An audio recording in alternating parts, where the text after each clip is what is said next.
special. I'm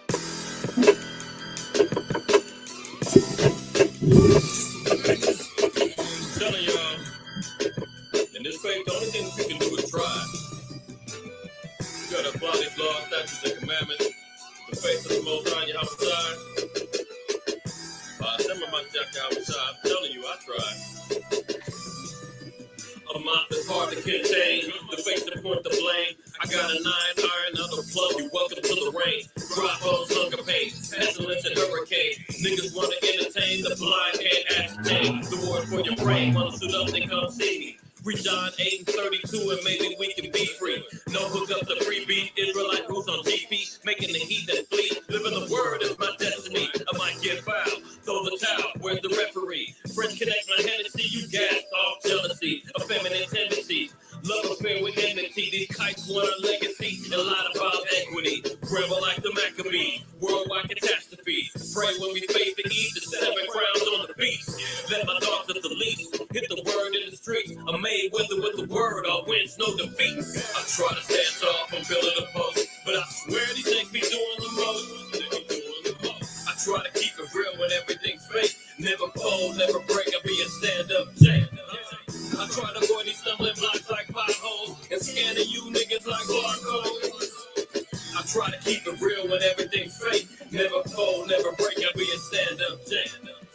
As good as it gets, the Lord said it best. Yours is delayed and mine is expressed. My spirit is vexed. Hit the left and Van Ness, keep the law for success. I heard the word about Kevin and I wasn't impressed. Nevertheless, I keep my sword sharp. You love playing in the dark. Greatest of the art. Harrison Fords get torn apart. Why you wanna start a game that you can't win? A bunch of jokers, charlatans, and Harley Quinns. Melanated skin, holding the upper hand. You wrestle on the motherland, gird with the bands. Do as the Lord commands, and it's like the sand. 144 grand is how we seal the deal. It's no swine with the meal, elected like you're ill. Israel, how it feels, time to break the spell. Shouts to UZL, from the depths of hell. I'm doing life for Christ and I don't need no bail. I try to stand tall from pillar to post, but I swear these things be doing the most. I try to keep it real when everything's fake. Never fold, never break, I be a stand-up Jake. I try to avoid these stumbling blocks like potholes and scanning you niggas like barcodes. I try to keep it real when everything's fake. Never fold, never break, I be a stand-up Jake.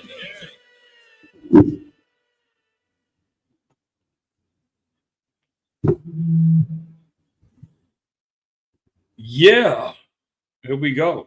All praises, honor, and glory to the Most High. Why Yahweh Shai, this your brother IQAhmath. I acquire first name IQ. It's all the same.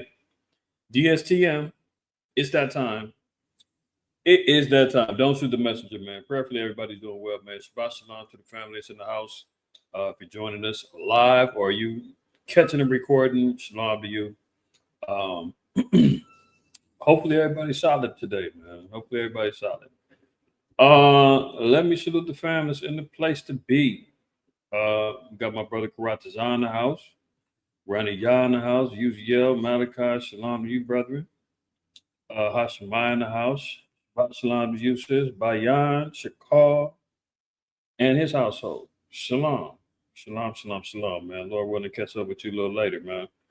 The house of Byron, always a pleasure. Shalom. Rose Maria in the house, shalom to you, sis. Quab in the house, good brother, what's happening? Kohaf, there you go. Sister Denise in the house. Shalom, shalom. There you go, brother. Zakar in the house. Zakar Tyler Doc in the house. All praises, man. Shalom, you and the fam. Ashar in the house. And brother Carlos, shalom to you. Anybody and everybody else, man, is going to be joining in, whether past, present, or in the future, man. Shalom, and come on in, man. Wipe your feet. Do your brother that solid, man. Don't act up. Come in and come correct. Do your brother that solid, man. Do me that solid. Would you please hit that like button, man? Let's get the algorithm kicking, man. Let them know. You in the house. We interchanging information over here. We're not having it with the shadow banning and all the extras that come along with it. We're trying to get right over here. All right. Let's see here. We'll make sure everything is looking righteous.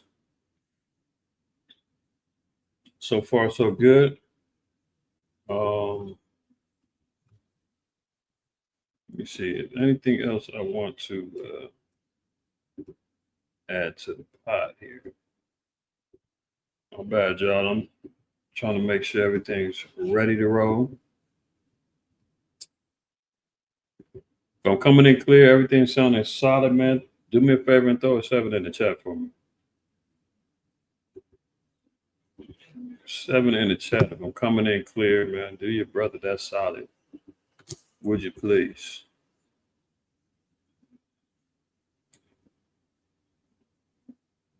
All praises, man. Appreciate y'all. All right. It look like we good to go. Look like we are good to go.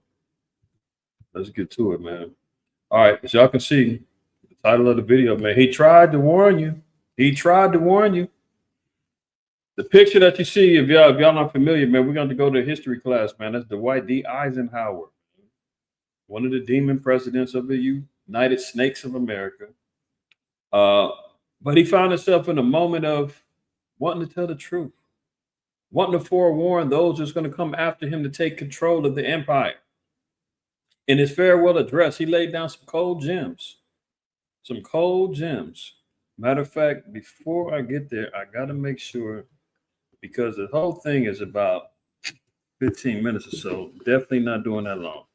But I want to make sure I get these little, I had to get some timestamps down so that we can kind of breeze through it a little bit. I don't know if anybody's seen this address before. If you have, throw a 7 in the chat. Let me know if you've seen Dwight D. Eisenhower's farewell address, addressing the citizens of America as he steps down from off of the throne, making way for Kennedy, Robert F. Kennedy, which is very interesting. We'll get to that afterwards. If you've seen this speech, throw a 7 in the chat.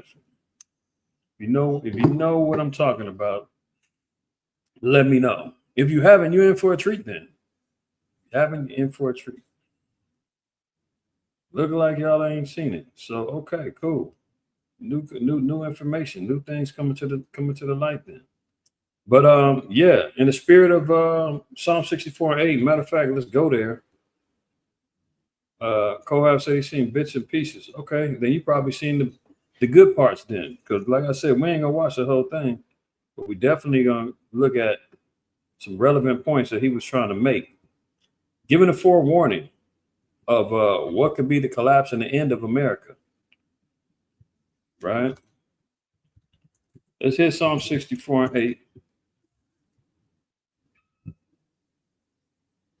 And I said 8, but let's start at 5. It says, they encourage themselves in an evil matter. They commune of laying snares privately. They say, who shall see them? Now, this is so-called white man in his evil dictatorship that he's been ruling the earth with for over 400 plus years, especially with our captivity over here. They're constantly encouraging themselves in evil matters, man. All of the laws and the false democracies and diplomacies that they have, systematic racism, institutionalized racism that they do, the ignorances that they, and the veils of darkness that they throw on our people through lies and miseducations, encouraging themselves in evil matters, how to colonize lands, change whole languages, nationalities of peoples, biological warfare. We're talking about lynchings, hangings, burnings, tar and featherings, quartering men, tying up body parts and racing horses to rip them apart, hanging up pregnant women, slicing the bellies open, stomping on the fetuses. Yeah, they did all of this as they encouraged themselves in evil matters, saying that it was all part of manifest destiny, or that they got it done via the papal bulls, dum diversas, the doctrine of discovery, out of the Catholic Church with the with the papal bulls, saying that it was their right to go and conquer the lands and take out the savages, especially if they didn't want to convert to Catholicism. You know, they constantly were encouraging themselves in evil matters, man. How can they do more? How can we do even more evil? How we can accomplish more wickedness? They commune, laying snares privately. They're setting things up.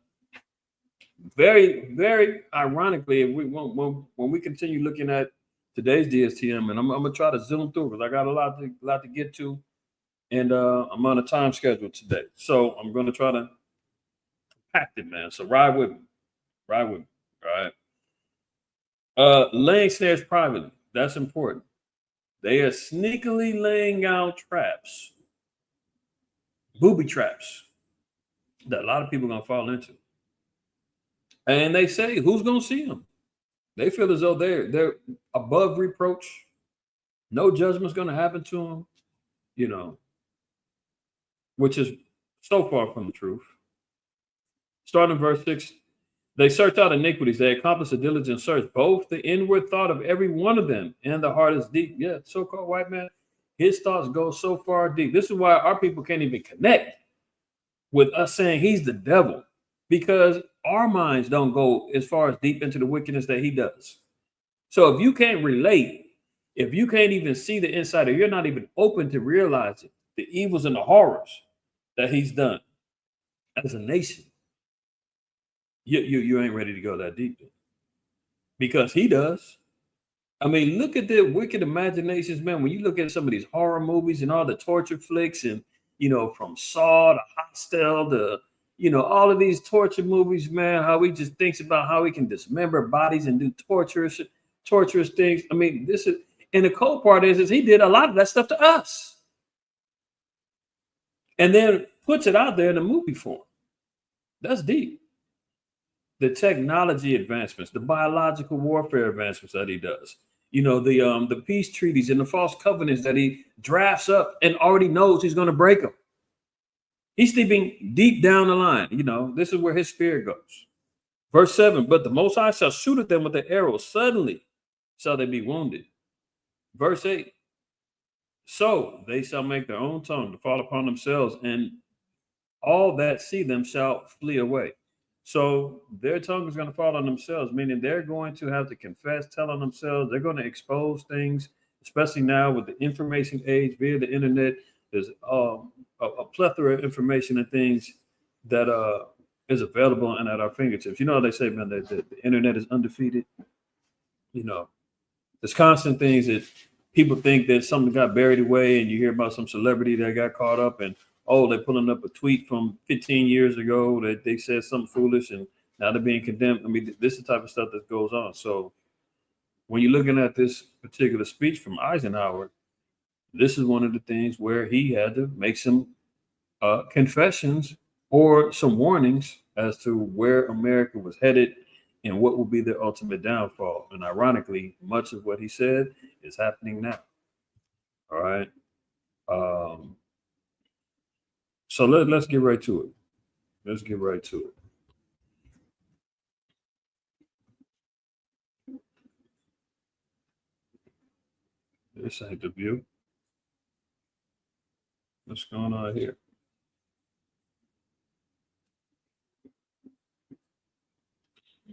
Give me 1 second. Something's up with this viewpoint.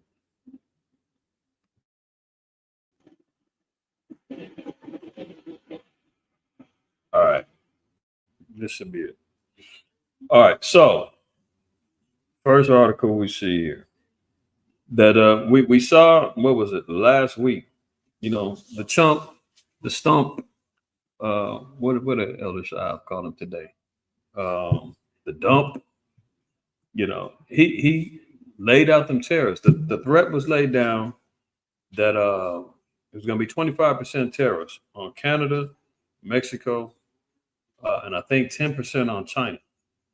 And within damn near 24 hours before those tariffs went down, because if you remember last week, Mexico, Shine Bomb, the GMO Jew down there running Mexico now, she was talking tough. She ain't having it.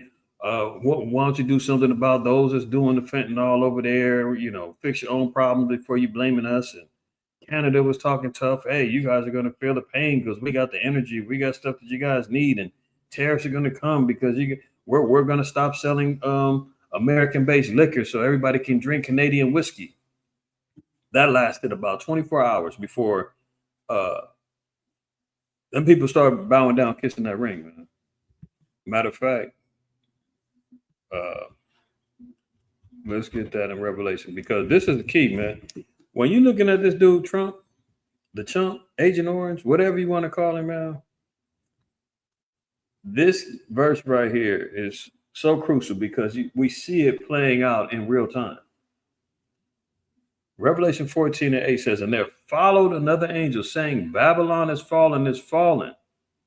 So this is a precursor, or this is the end results of what happens after this next line. That great city, why is this going to fall? Why is this place destined to fall? Because she made all nations drink of the wine of the wrath of her fornication. Key word, made. If something is made, it's forced upon you. This is what we're seeing with Trump. He's making all these nations bow down. You see them hitting the dirt so damn fast. Everything that he puts out there, man, they over here acquiescing immediately. The only one who hasn't so far is Iran and its counterparts. Putin hasn't completely bowed down, but he's already been on record saying he's ready to talk, although him and Trump haven't talked yet. Trump is still running around saying he's going to lay down 100% tariffs on the BRICS nations and anybody who's desiring to join them. But he's out here making them. That's why Sheinbaum and Justin Trudeau and all these other nations, man, bowed down immediately. Every qualm that he brought out, every little issue he brought, they all say, "Oh, okay, boss." Now, the one who also doesn't seem to be bowing down, or seems to become somewhat of in cahoots with him, is Benjamin, not a Jew. If you seen when they had that little talk about, the Gaza Strip and all of that, Trump pulled out the chair for not a Jew. He pulled a chair out for him. I ain't never seen Trump do that. So that's a sign of respect, let alone subservience. So it lets you know, man, Amalek, they out here really running things too. And they got the chump in the chokehold too. But the key thing is he's making all these nations partake in the fornications of America. And they're going to enjoy it because they're going to get satisfaction. Just like if you look at money exchanges between a harlot and a John out here on these streets. Yeah, it's demeaning, it's degrading. A man's going to be like, damn, I got to go down here to the Holstro, man, and go get a little pleasure. I got to pay for it. But guess what? He's going to be happy after he does. He's going to drive home with a smile on his face and say, I'll be back tomorrow.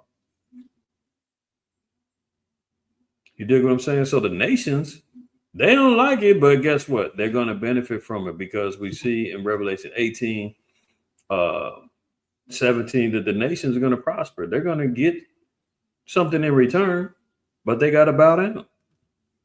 So the chump is out here making them bow down, right? So here he was talking about the tariffs. They all turned around and said, "Oh, hold on. Matter of fact, we're going to bow down and we'll agree to it." So a 30-day pause has been put on them tariffs. I'm sure y'all know.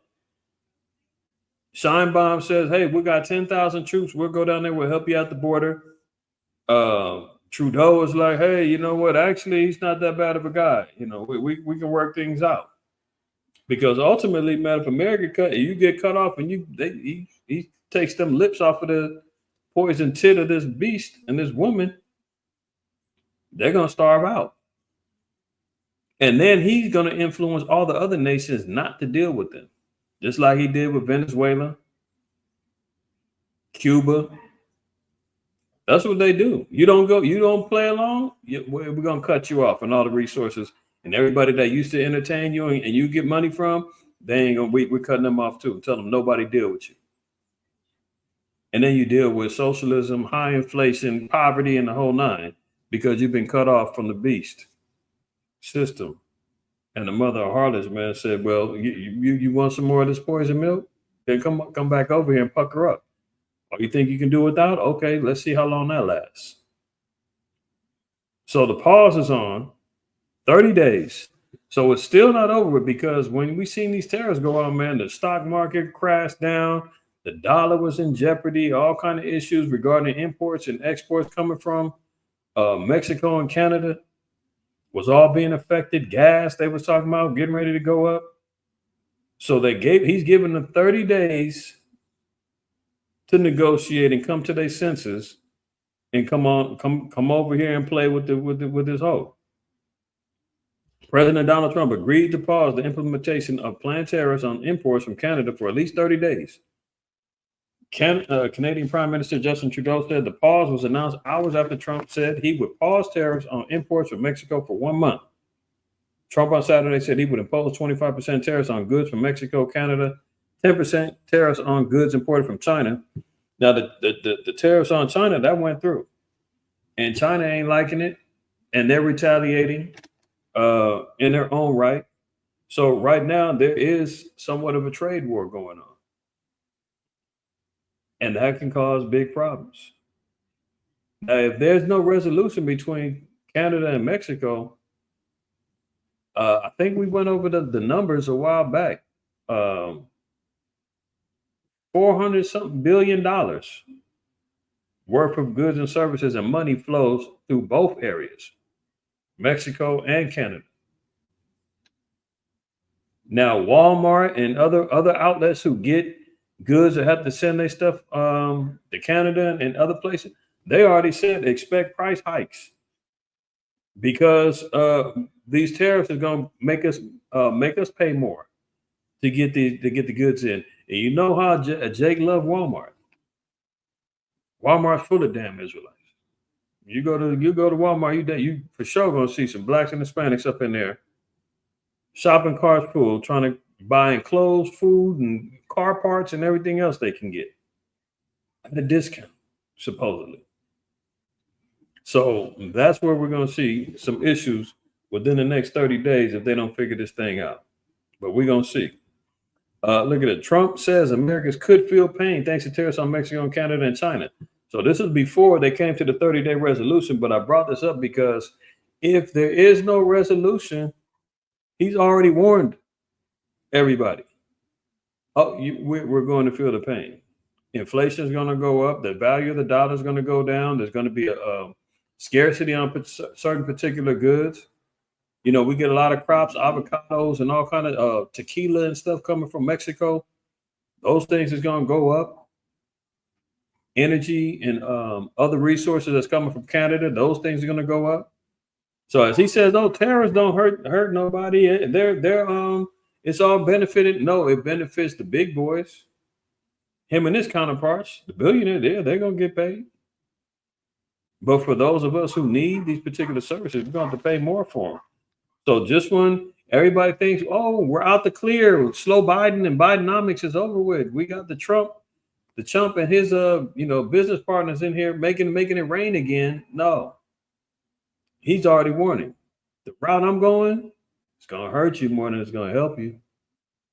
So we're gonna see. We're gonna see. He already gave fair warning. So in 30 days, if they don't figure it out, everybody strap up, get ready. Because it's gonna be a little bit. We thinking it's hard now economically.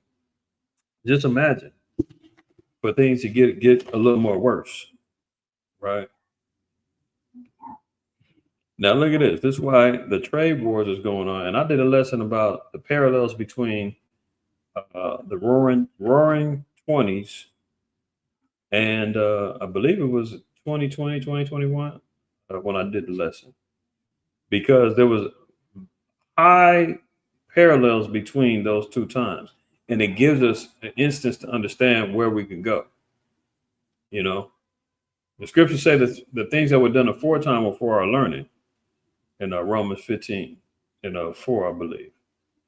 And when we look at these things, and the scriptures say that there's nothing new under the sun, if we see what happened during the time of the roaring 20s, so 1919 they had the Spanish flu. What do we have in 2019? or we had the DVOG 91, right? So there was a plague that jumped off. World War One was just coming to a close.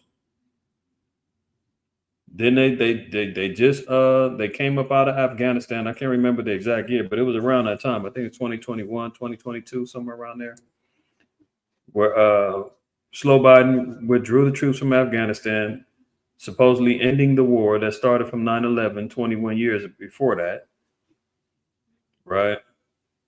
Then you enter in the stage of the Roaring '20s. All kind of innovations was going on. The vacuum cleaner, money was flowing, the stocks was booming. Wasn't everybody balling from the stimmies that was getting handed out? Oh, $1,500 checks here and there. People quitting their jobs. Everybody jumping online, utilizing technology. You know, the Ford made the first cars. What was coming out during those times? Oh, the electric cars. Everybody wants electric cars now. Back then, now we talking, 5 years ago, 4 years ago. There's a lot of parallels that went on. And as it escalated going closer towards 1929, 1930, ooh, boom, the Great Depression hit and all hell broke loose. So when I put that out there a few years ago, I was saying that because this is the same way America right now in real time from 2020, 2019 up until the present is heading. Now, one thing that also led towards the Great Depression was trade wars, which we're in the midst of right now. Look at this. In 1930, raising tariffs across the board hurt the U.S. economy. Isn't all that's all we hear about from Trump? Tariffs, tariffs, tariffs. That's the biggest threat he got. I'm gonna tax you, tax the hell out of you. Anything you bring it over here, I'm taxing you. You've been getting money from us for years, for nothing. I want money back. Now, when the other nations start saying, "Well, the hell with you, we're gonna charge you tariffs for everything that you desiring to get from us." So that's where it's going. So President Donald Trump has argued that trade wars are good and easy to win, and easy to win.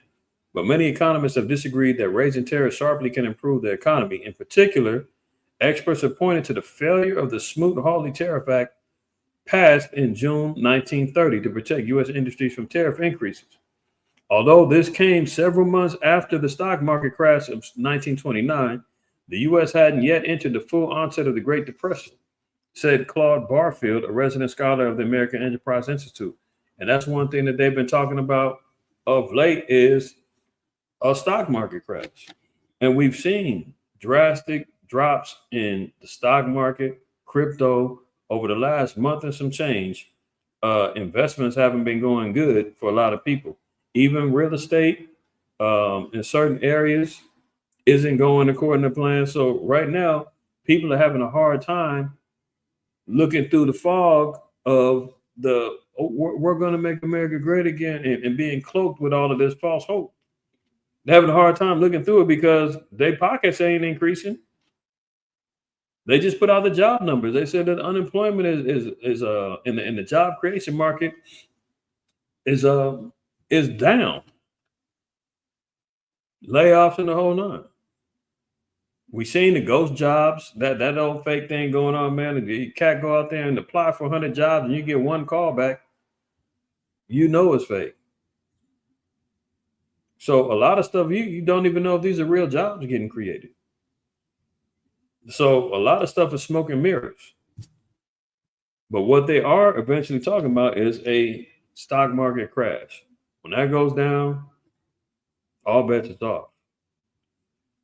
Continued on, it says the thinking among Congress and President Herbert Hoover was that raising taxes on thousands of imports, no matter what country they came from, the act would protect American farmers and secure the nation's economy. But experts disagreed. Economists around the world argue that to the Republican Congress that this would only hurt the world economy and the United States economy. Barfield said before the political parties realigned in the mid 20th century, the Democrats were the free trade party. And they were right.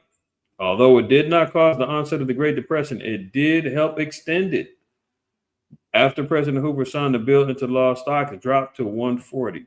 So all this talk about tariffs and the inciting of a trade war, it could go bad, as history has shown us. Now, like I said, it didn't start the Great Depression. The Great Depression kicked in some months later, but it lets you know that's the precursor to a depression. We're already in a recession, shrinkflation, all that other stuff, man. You go into the store, you trying to buy something, man, it's less in the bag or less in on the shelves. Everybody's seeing them egg prices. I talked about it a couple of weeks ago. Eggs $9, $7, $8, $9. You want to buy a box of 24, they're like $18, $19 or more because of the egg shortages. They're talking about there's beef shortages now. But the key, it's all planned though. All of these damn recalls for food. Oh, listeria. Oh, there's salmonella and this and that. They're creating food shortages so that they can implement the new diet plan. Oh, there's a shortage on beef. Don't worry, we got lab grown stuff coming right down the pipeline. Oh, you need more eggs and chicken. Don't worry, we got lab grown, this coming too. The water, you seen Bill Gates drinking poop water, telling you it's clean, it's all good. They got it all lined up.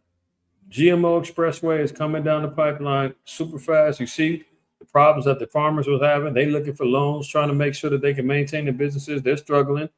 They got the autonomous tractor trailers and machinery ran by AI to do all the farming. They're getting rid of all the labor workers. Many are legal, I should say, legal migrants, but there's some farmers might have some illegals out there in them fields. So they're working on trying to collapse it all. And it's just leading up to this next thing, a Great Depression, right? Moving on. Y'all seen this. Everybody's seen. I know Jakes was raising their eyebrows. Look at this dude. Trump proposes a U.S. takeover of Gaza and a permanent displacement of residents. The wickedness of the white man knows no bounds.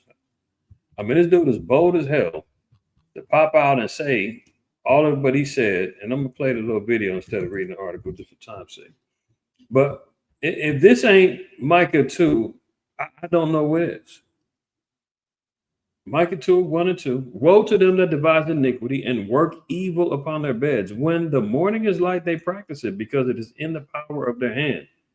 And they covet fields and take them by violence, and houses and take them away. So they oppress a man in his house and even a man and his heritage. So the so-called white man, he sits in here day and night thinking about how he can colonize, control, destroy, pillage, plunder, suck resources out from every other nation. How he's sitting back so jealous that the birthright wasn't his, so he's going to destroy, crash, and burn everything in his path. If he can't have it, nobody can. And as he sits back contemplating all of these particular concepts, they exercise it. They end up practicing it. And they covet in fields. They want what's not theirs. Job 24.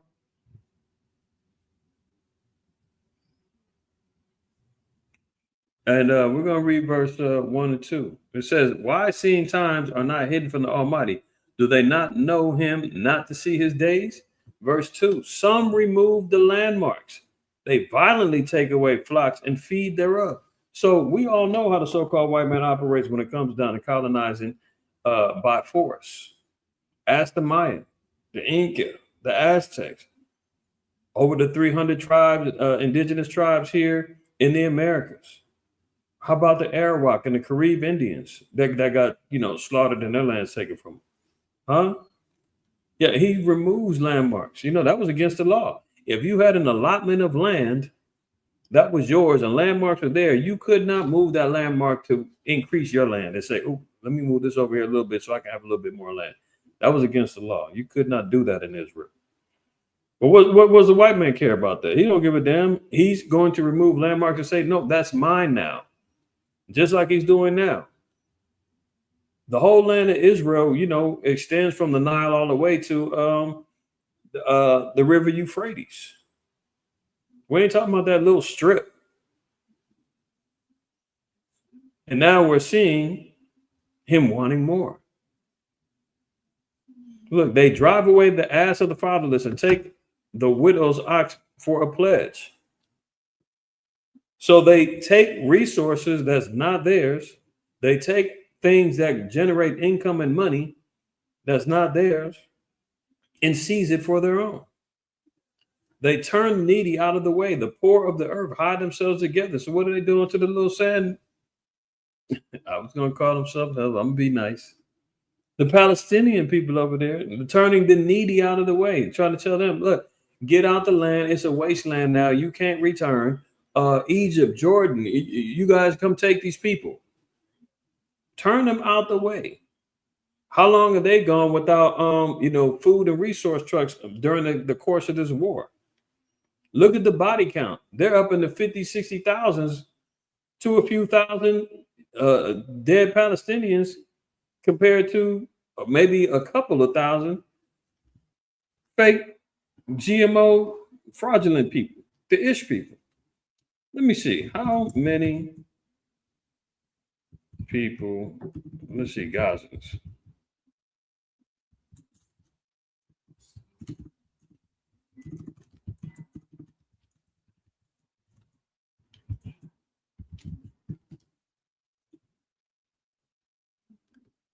Now this is as of October. No, down here, no, this they say 40,000. That was as of August of last year. 1,200. Look at this. Number of Palestinians killed 41,000. Wounded 96,000. Number of Israeli soldiers killed 720. Look at the at what point is Israel defending itself? Look at the death tolls. 41,000 to 720. 96,000 wounded. They don't even have a list of injuries for the damn ish people, the fake GMO, non-organic people. 1.9 million displaced, right? All for them to come back thinking that they're going to get some resolution now that the Trump is in office. That was as of October 6th of 2024. Now that there's a little ceasefire, the numbers might have dwindled down, but I'm sure that can be added on from October up until the ceasefire in the end of December, early January, I think it was. So now Trump says he's got a resolution. Get out and stay out. President Donald Trump on Tuesday proposed that the United States take a long-term ownership position over Gaza, moving its residents to a good, fresh, beautiful piece of land in another country and developing the war-torn territory under U.S. control. Isn't that nice? As he joked about supposedly making it a new place, like a Riviera. Look at this. Where's he at? Hold on. I know y'all seen it. If you haven't, here you go. Now, one thing they were saying that the Trump usually just goes off the cuff, but this was a speech that got handed to him. And now he's got, he didn't said it because he doubled back and tried to clean it up. And said, I didn't mean it like that. I was saying that I wanted to be able to provide proper housing and good places for them to live now because their homes have been pretty much devastated. They can't live there anymore. We got to, of course, the white man cares so much about, others. The U.S. will take over the Gaza Strip, and we will do a job with it too. We'll own it and be. We'll own it. We'll do a job with it too. What does that mean? But here we go. Here he is saying we're going to own it. So again, he's covered in fields that's not his. But remember at the beginning of the war, which we're going to see in a second. Let me let this play. It's only responsible for dismantling all of the dangerous unexploded bombs and other weapons on the site, level the site and get rid of the destroyed buildings, level it out, create an economic development that will supply unlimited numbers of jobs and housing for the people of the area. Now, hold on. They said they're going to level the place out, create jobs and all this other stuff for rebuilding for the people of the area. Who are the people of the area? Remember, you told the sand niggas you got to get out and you can't come back. So he's trying to make it sound like, oh, we're going to displace them. And then when they come back, we'll have plenty of jobs for them to work and, you know, they can rebuild it. We're just asking them to leave temporarily so we can clean up. And then you guys can come back and we're going to give you jobs so you can rebuild. You know, that's bull. That is bullish. Because he told them they can't come back. So once they're displaced, and he's trying to get all the nations, the surrounding Muslim nations, to take them in, and they're all saying, "No, we don't agree with that." What you mean? You creating this problem, and then America flipping and saying, "Oh, what kind of good Muslims are you? Shouldn't you be out here helping your brothers out?" Esau is devilish like a mug, man. So he's saying we're going to create jobs for the people of the area. There ain't no people of the area. They're going to move in the GMO small hats to come over there. Give them jobs. Let them build up. Because the people of the land, they ain't there. Jobs and housing for the people of the area. Do a real job. Do something different. Just can't go back. If you go back, it's going to end up the same way it has for 100 years. There you go. You can't go back. You just can't go back. We're taking it. It's going to be ours. We're going to do some things with it. We're going to create jobs, and the people of the area, well, who's left? The small hats. Oh, they can have it. But remember, we talked about that a long time ago. Remember this? The Ben Gurion Canal? And why Gaza matters? Remember what we were saying? They want the land because they want the oil and the resources, and they want to be able to create this canal so that they can have trade routes to increase their cash flow. They said if they can get this canal in there, they can get billions of dollars a day. Not a day, let me be clear, but it's worth billions, I should say. I don't remember the exact number. But they said that between the oil resources and them being able to come up with this canal, it's worth billions. Ben Gurion, who's supposedly the founder of Israel. How is that? I have no idea. That's some bull. It's again. According to the fake small hats, this is the founder of Israel. He's let alone 1948, the Balfour Declaration, let alone Israel is Jacob's name that was changed, let alone it leads back to 12 tribes, the 12 tribal family. How the hell could he be the founder of Israel? Anyway. As Israel intensifies its Gaza onslaught, focus turns to the controversial Ben Gurion Canal project originally proposed in 1960s as an alternative to the Suez Canal. As Israel continues its onslaught on the besieged Gaza Strip, talks about a long-discussed economic opportunity, known as the Ben Gurion Canal project, have surfaced online. Named after Israel's founding father. I thought Jacob was Israel's father. See, these bastards know no bounds when it comes to lies, man. It's like you tell one, you got to tell another. How can they even say that with a straight face and let that go? Let that go. How are you even printing that as a fact? Israel's founding father, David Ben Gurion, they just make it up as they go along. The project, conceived in the late 1960s, sought to create an alternative route to the Suez Canal, the primary shipping route connecting Europe and Asia. I'm not going to read the rest of it for time's sake, but y'all know what time it is. They want the land. Look at it. The damn Zionist leader from Poland. The damn bastard ain't even from the land. But he's the founding father of Israel. Ain't that something? Just delete the history of the scriptures. Just delete the truth. And then recreate with some damn bullish. But anyway, they want this. They want a rival to the Suez Canal so they can try to get all this bread, right? And that's what it's all boiling down to. So we talked about that before. If you want to do some more research, look it up about the Ben Gurion Canal. And that's what they're seeking out, right? Now, if the chump is going to help them accomplish that by saying we're going to just take it over, now it's becoming even more clearer when they met the other day and Trump pulls out the chair for, Netanyahu, not a Jew, right? And did all that foolishness. So this is what they're up to. Coveting fields, taking it, and then placing it back into the hands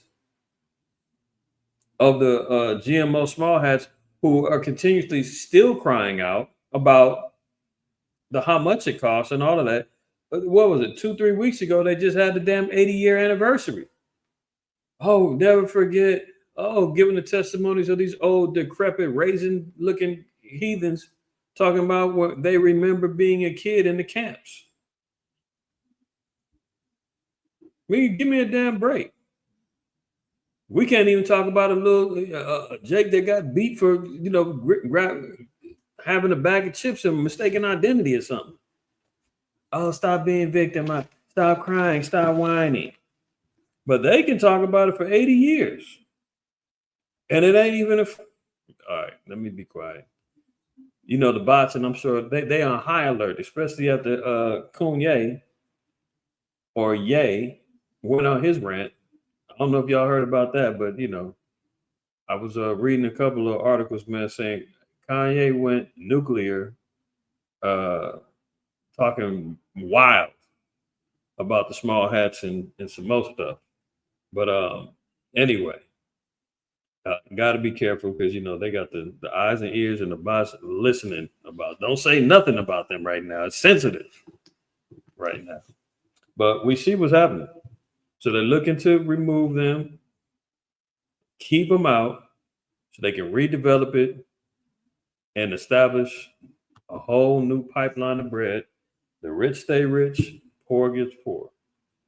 Covenant Fields. Global fury builds over Trump's plan to turn Gaza into the Middle East Riviera. Yeah.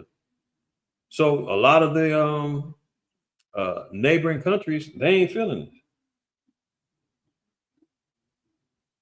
You said Ben Shapiro? Oh boy. Yeah, okay. U.S. president faces outrage from Arab countries and key European capitals over his dangerous proposals that Palestinians should be removed from the coastal enclave. So remember, as we've talked about before, see, we always got to keep tracking where and how were certain things going to transpire. So when we're seeing this scripture, Revelation 17, right? We talked about this one before. And the 10 horns was thou sawest upon the beast. These shall hate the whore, and shall make her desolate and naked, and shall eat her flesh and burn her with fire. At one point in time, the whore was riding on the beast. She's on the beast, right? And the 10 horns are part of the beast system. But there's going to be sedition, betrayal, and infighting amongst the 10 horns and the whore that's riding upon the beast. The whore is controlling the beast system. The 10 horns are components of it. The components now are going to look at the one riding and saying, we don't like you. There's a problem that's going to erupt that's going to cause friction between the 10 horns and the whore. So we got to look and say, well, how are relations between America and other countries? What's going on now? Oh, it looked as if everybody was going, everybody was bowing down to acquiescing to the chump and his, agenda. But now he's doing things that's making the nations upset. So when you're hearing about, oh, he's going to take Gaza and turn it into the Riviera, oh, no, the nations is not feeling that. The tariffs, the nations ain't feeling that.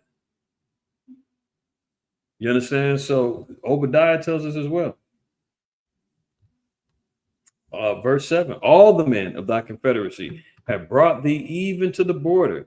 The men that were at peace with thee have deceived thee and prevailed against thee. They that eat thy bread have laid a wound unto thee. There is none understanding in them. So there's going to be backstabbing that's going to take place. The nation is going to rise up against America, which is where we get how America is going to be destroyed outside of, the final destruction of the chariots in Yahweh Shai. But the nation is going to kick it off. World War III, Valley Jehoshaphat, all of that. Because he's standing out there bold as a lion, man, doing everything and anything that he wants. And many of the nations are grinning and bearing it, but eventually they're going to say, I had enough of this. How about you? Yeah, me too. How about you? Make me three. Well, you know what? If we all on one accord, man, say everybody on one accord say effing, and we're going to get at it. And that's how it's going to go down.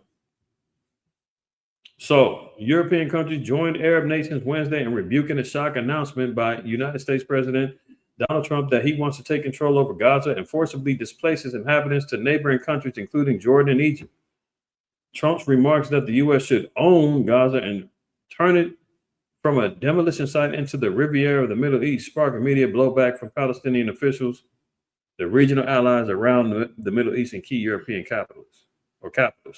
So the nations are starting to rise up now. They ain't feeling how he's coming. But what are they going to do about it? They're going to have to band together.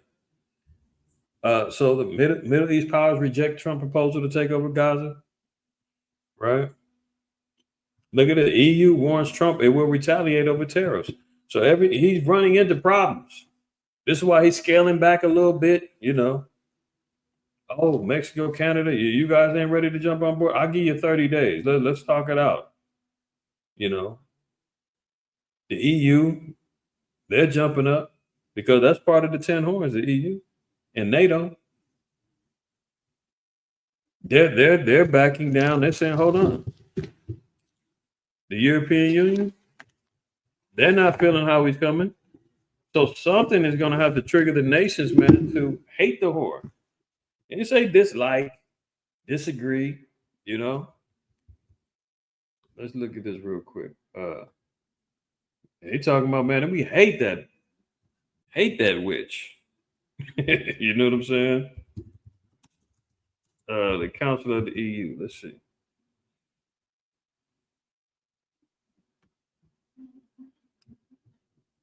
And when you had the original EU, there was let me see if I can find it out here. This is off of their website. European Council, 50 years working together. See, when it got started in 1955, there was originally 10 nations, which is the 10 horns. Here you go. The origins.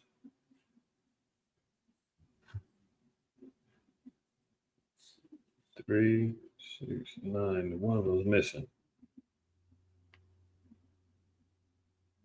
You see here, first meeting as the European Council in Dublin. 1, 2, 3, 4, 5, 6, 7, 8, 9, 10.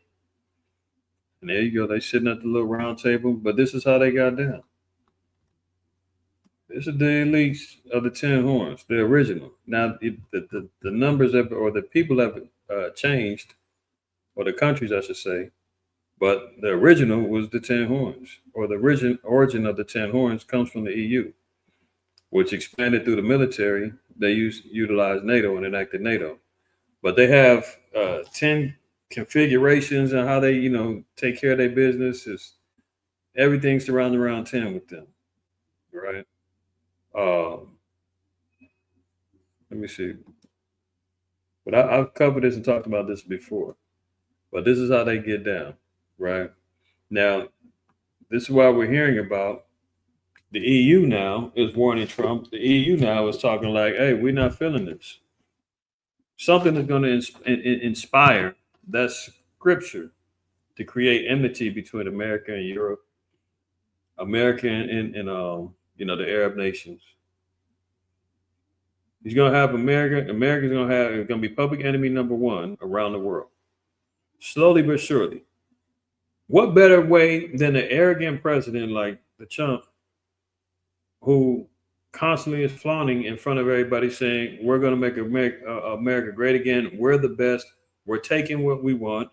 I'm going to dictate the terms of our policies and dictate the terms of our agreements. You better bow down to it, or else you're going to be made to drink the wine of this wrath of fornication. Eventually, man, these nations are going to say, man, the hell with this. And that's what it is. So the EU has warned Donald Trump it is ready to retaliate against, quote, hurtful terrorists as the U.S. president started a global trade war. And we've seen earlier regarding trade wars, where does that lead to? In previous times in history, led to a Great Depression, leads to hell on earth, essentially.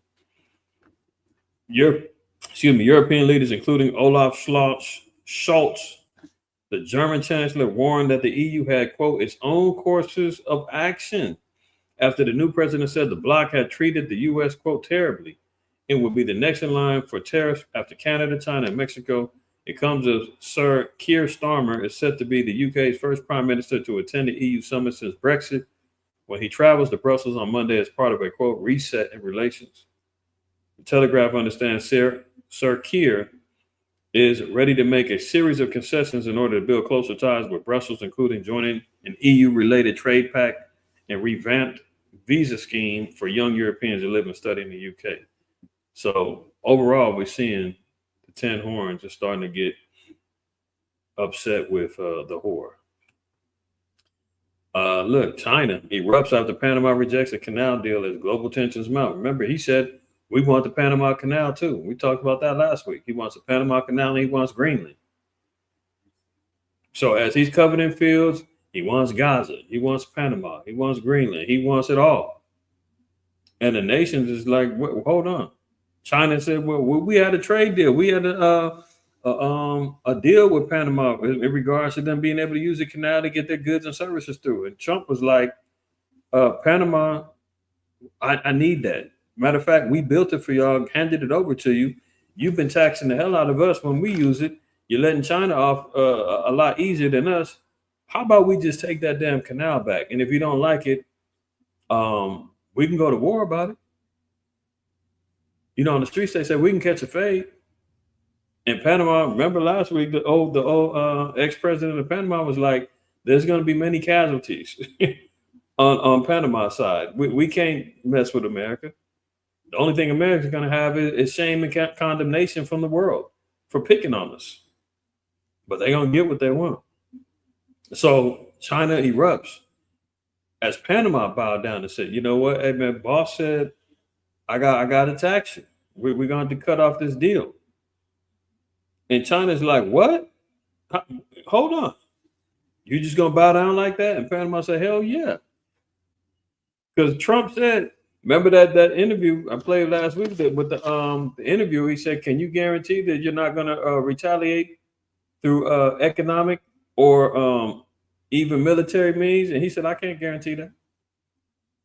Basically, like it's up to them. They know I'm coming. They know what I want, and it's up to them how I respond. So we see how they responded. They told China, "We can't work with you no more." China's working on a cross-continental infrastructure, and now that Panama has backed out, they blame the U.S. for running interference by means of intimidation. Oh, China has hit back at the United States, accusing it of, quote, coercion after Panama decided not to renew an important infrastructure agreement with Beijing. This move came in the wake of a threat from Washington, D.C. to reclaim the Panama Canal. Foreign Ministry spokesperson Lin Jian said at a press conference that China, quote, firmly opposes the U.S. smearing and undermining the Belt and Road operation through means of pressure and coercion. So now he's upset China. Now him and Xi Jinping supposed to be cool. He claims him and Xi Jinping got a good relationship, as he loves to say. We got along very well, very well. We have a good relationship. And meanwhile, he's over here slapping them in the back of the head. So China ain't going, they ain't feeling that. The Belt and Road Initiative, a cornerstone of President Xi Jinping's foreign policy, aims to connect China with other regions through extensive infrastructure projects such as roads, railways, airports, power plants, and more. So China was looking to expand. Esau comes in under the guise of Trump and says, we're shutting that down. There's not going to be a Belt Road Initiative. You're not going to be able to use Panama to come extend yourself over here. That's out. And China ain't feeling it. So that's another nation who's going to be upset with the war. Look at this. Zelensky admits that half of U.S. aid to Ukraine is missing, receiving $75 billion out of $177 billion allocated. He says, I don't know where all the money is. I mean, Esau is too crazy, man. So here, all this time, right? Now, once funding gets cut, now once the chump, matter of fact, he supposedly gave him an ultimatum and told him he's got 2 months to come to an agreement of a ceasefire or end of the war altogether. So by April, they're saying that, the Ukraine-Russian conflict is supposed to be over under the terms of the chump. And it's supposed to favor Russia. Whatever the terms are, I'm not sure. But I did read somewhere they said they were giving him 60 days or 2 months, basically to come to his senses and either come to a ceasefire or a all-out overall end of the war. So this cat's been getting money since the war started in 2021. Was it 2021 or 2022? I can't remember. The war's been going on for a couple of years now. Time is flying so that fast, man. I think that war started in 2023. It's been at least 2 years. Nonetheless. So all this money's been going over it. Now he pops up and says, hey, well, we don't know where the money is. We haven't been getting it. The U.S. never sent this to us. What? If you're supposed to be getting all this money in relief and it's coming up short, he should have said something a long time ago. Hold on, you guys said you're going to send me $500 million. We only got $2 million. Can we check the books on that?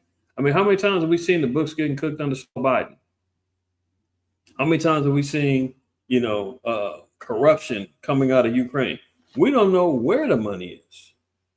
More than likely, it's in the hands of these damn the Ukrainian oligarchs and some of Slow Biden's people ran off with the bread. So he's saying that there is $102 billion that they have not accounted for. And he doesn't know where it is. And we've covered, and I've shown articles where they say that Ukraine was the most corrupt country in the world. So Ukrainian President Volodymyr Zelensky admitted in a recent interview that he has not received the full amount of military funding, claiming over half of it, roughly $100 billion of the total of $177 billion gifted to Ukraine over the last several years is missing. You wait until now to say you ain't been getting the money? Something ain't right. Something ain't right. Ain't no way that $100 billion is missing and you just now popping up saying we never got it. All on the heels of the chump saying foreign aid is getting cut and we ain't sending you no money for a while.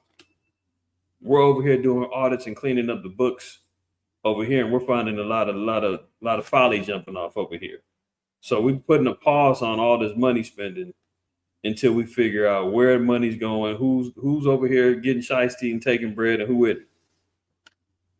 So this is interesting enough that he talking about $100 billion is missing, and they corrupt as hell. You know where that money is. We know where that money is. Continuing on, CBS anchor defends the government spending of billions on overseas drag shows. See, this is one thing. Now, again, I give certain credit where credit is due. And this is also part of Psalm 64 and 8. Because now we're seeing all of this foreign spending and money and where it was going. Now that, the USAID got shut down, USAID, all this money that was getting shoveled out, billions and billions of dollars getting shoveled out to these other countries and these bogus causes.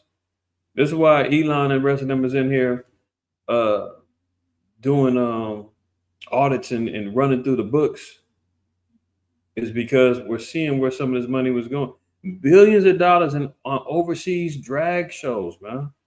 I mean, if we need any more convincing about Revelation 11 and 8, do we?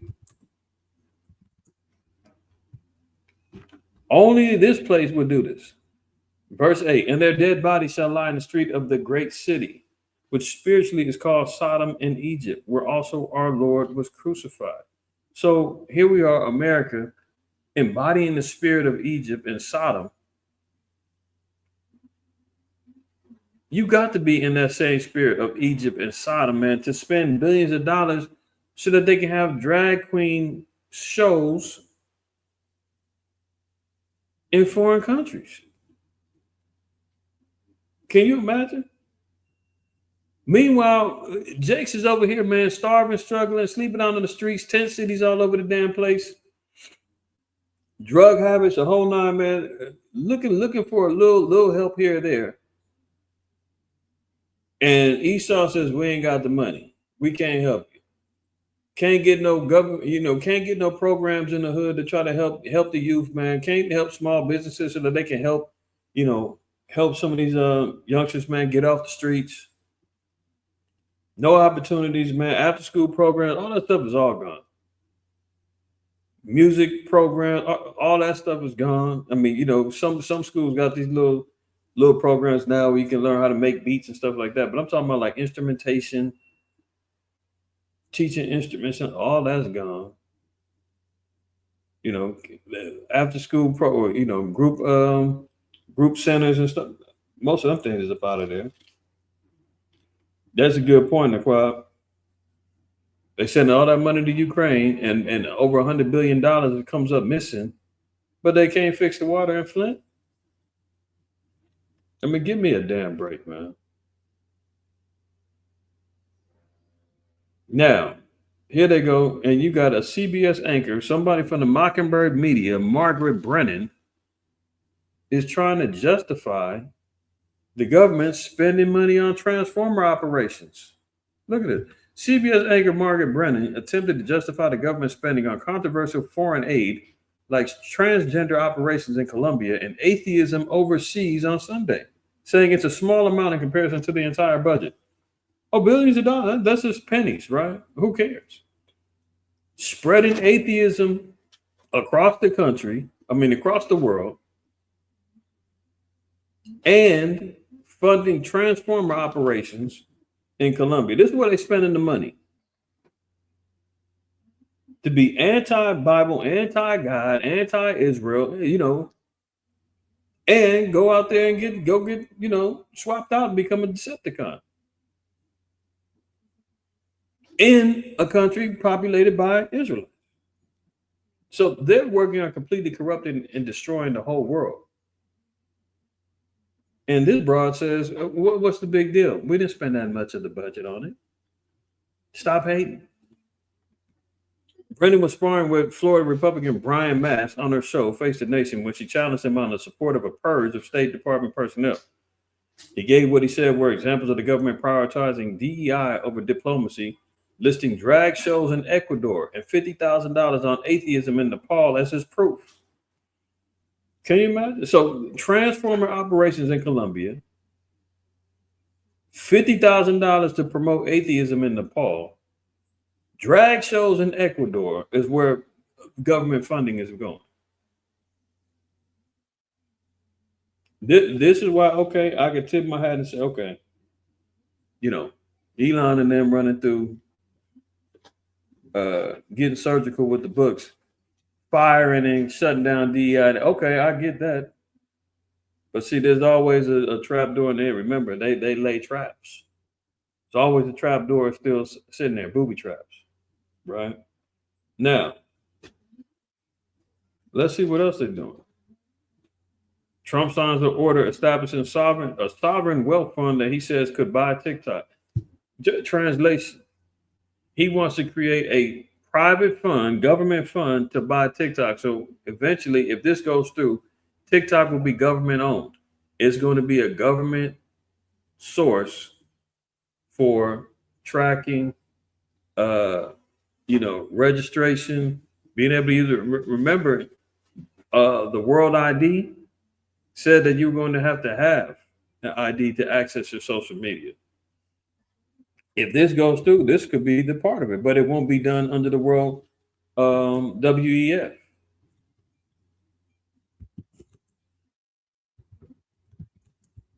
Let me see. Hold on. if we remember this. Remember this? Was this it? No, that ain't. This it. Digital identity. Y'all remember this? This is from the World Economic Forum. Idea for the future. Smart cities, QR codes, mark of the beast system type stuff. Digital identity. Look, to access your social platforms, social interactions, to access third-party services, to rely on social media logins, you got to go through the government to get it. You're going to need a digital ID to get it. So now if he's talking about, oh, well, I'm going to sign an order to establish a sovereign wealth fund, a private fund to buy TikTok, which is one of the most popular apps out there that people are crying and whining over because they're about to lose it. Now, of course, through his pride, he's going to definitely push forward with this because what? He wants to be the savior. I saved TikTok. I did the tariffs. I did it all. Everybody should thank and praise me for it. And they will. Save TikTok. They don't give a damn if it's government run. Look at this. President Trump signed an executive order that outlines plans for a government run sovereign wealth fund to serve as an economic development tool and perhaps be used to buy TikTok. Though the idea of a U.S. fund has been brought up before, they are generally used by smaller nations with vast natural resources as well as a fiscal surplus to deploy. So he's already laying out there that let's have the government run and buy TikTok. And then you're going to see the dynamics of the whole thing change. You say you got to take it back to the street. Yeah, grassroots, man. That's why, we use the word as not to abuse the world, but that's the era I came from, man. Grassroots, man. Hand to hand. Got to see me in person. We out on the streets at the parks. We moving around like that, But although the internet has been a great resource in waking up Israel, but it's going to be compromised sooner than later by this beast system. All the good times is going to be controlled sooner or later. And here's just the example of the beginnings of it. All right. Now, leading up to this, Dwight D. Eisenhower's farewell speech. This is the topic of the lesson, right? So let's play this. It's a little low in the beginning. It'll turn up. President of the United States, we present an address by Dwight D. Eisenhower. This is the farewell address for President Eisenhower, whose 8 years as chief executive come to an end at noon Friday. Mr. Eisenhower has chosen this time for his final speech. Ladies and gentlemen. Remember, it's an old recording, man. It's from like 1961 or something like that. So if you need to turn it up, turn it up. Fellow Americans. Oh, no, there you go. First, I should like to express my gratitude to the radio and television networks for the opportunities they have given me over the years to bring reports and messages to our nation. So my special thanks go to them for the opportunity of addressing you. It would be unworthy of a... So he's giving his final speech, acknowledging before he departs what's going to happen, right? And what to look for. Now, let me let this play. Free and religious people. Any failure traceable to arrogance or our lack to enhance liberty, dignity, and integrity among peoples and among nations, to strive for less would be unworthy of a free and religious people. Any failure and human betterment. All right, here we go. Throughout America's adventure in free government, our basic purposes have been to keep the peace, to foster progress in human achievement, and to enhance liberty, dignity, and integrity among peoples and among nations. So here you go, running down the line of what America is supposed to stand for. America's supposed to stand for the peace, freedom, and all that other stuff, right? Meanwhile, Jakes is still in segregation. Jakes is still being, victims of racism, the whole nine, right? Economic inequalities, so forth and so on. But that's supposed to be for the peace and the betterment of everybody. So already he's lying about that. But anyway, let me let him go. To foster progress in human achievement and to enhance liberty, dignity, and integrity among peoples and among nations. To strive for less would be unworthy of a free and religious people. Any failure traceable to arrogance or our lack of comprehension or readiness to sacrifice would inflict upon us grievous hurt. So he said, any failures to fulfill the supposed goals and the objectives of America due to arrogance, right? Where do we see that at? Because arrogance essentially is what? Pride. So we know, of course, we know pride goes before destruction. But Sirach 10, 12, it says the beginning of pride is when one departed from the Most High and his heart is turned away from his maker. For pride is the beginning of sin, and he that hath it shall pour out abomination. And therefore the Lord brought upon them strange calamities and overthrew them utterly. The Lord has cast down the thrones of proud princes and set up the meek in their stead. So Eisenhower is acknowledging, he's saying, look, we got a goal to keep the peace. We're supposed to be dealing with, advancements for people and all this other stuff, all these little fake goals, right? But he said any failure to do so because of arrogance and, basically pride is going to result in us getting destroyed. So they're well on their way. Absorbs our very being, both at home and liberty, dignity, and integrity among peoples and among nations. To strive for less would be unworthy of a free and religious people. Any failure traceable to arrogance or our lack of comprehension or readiness to sacrifice would inflict upon us grievous hurt. He said, any failure is they're gonna be. He knows. He said, look, any failure for us to do the right thing is going to inflict upon us great hurt. And abroad. Progress toward these noble goals is persistently threatened by the conflict now engulfing the world. It commands our whole attention, absorbs our very beings. We face a hostile ideology, global in scope, atheistic in character. Hold on.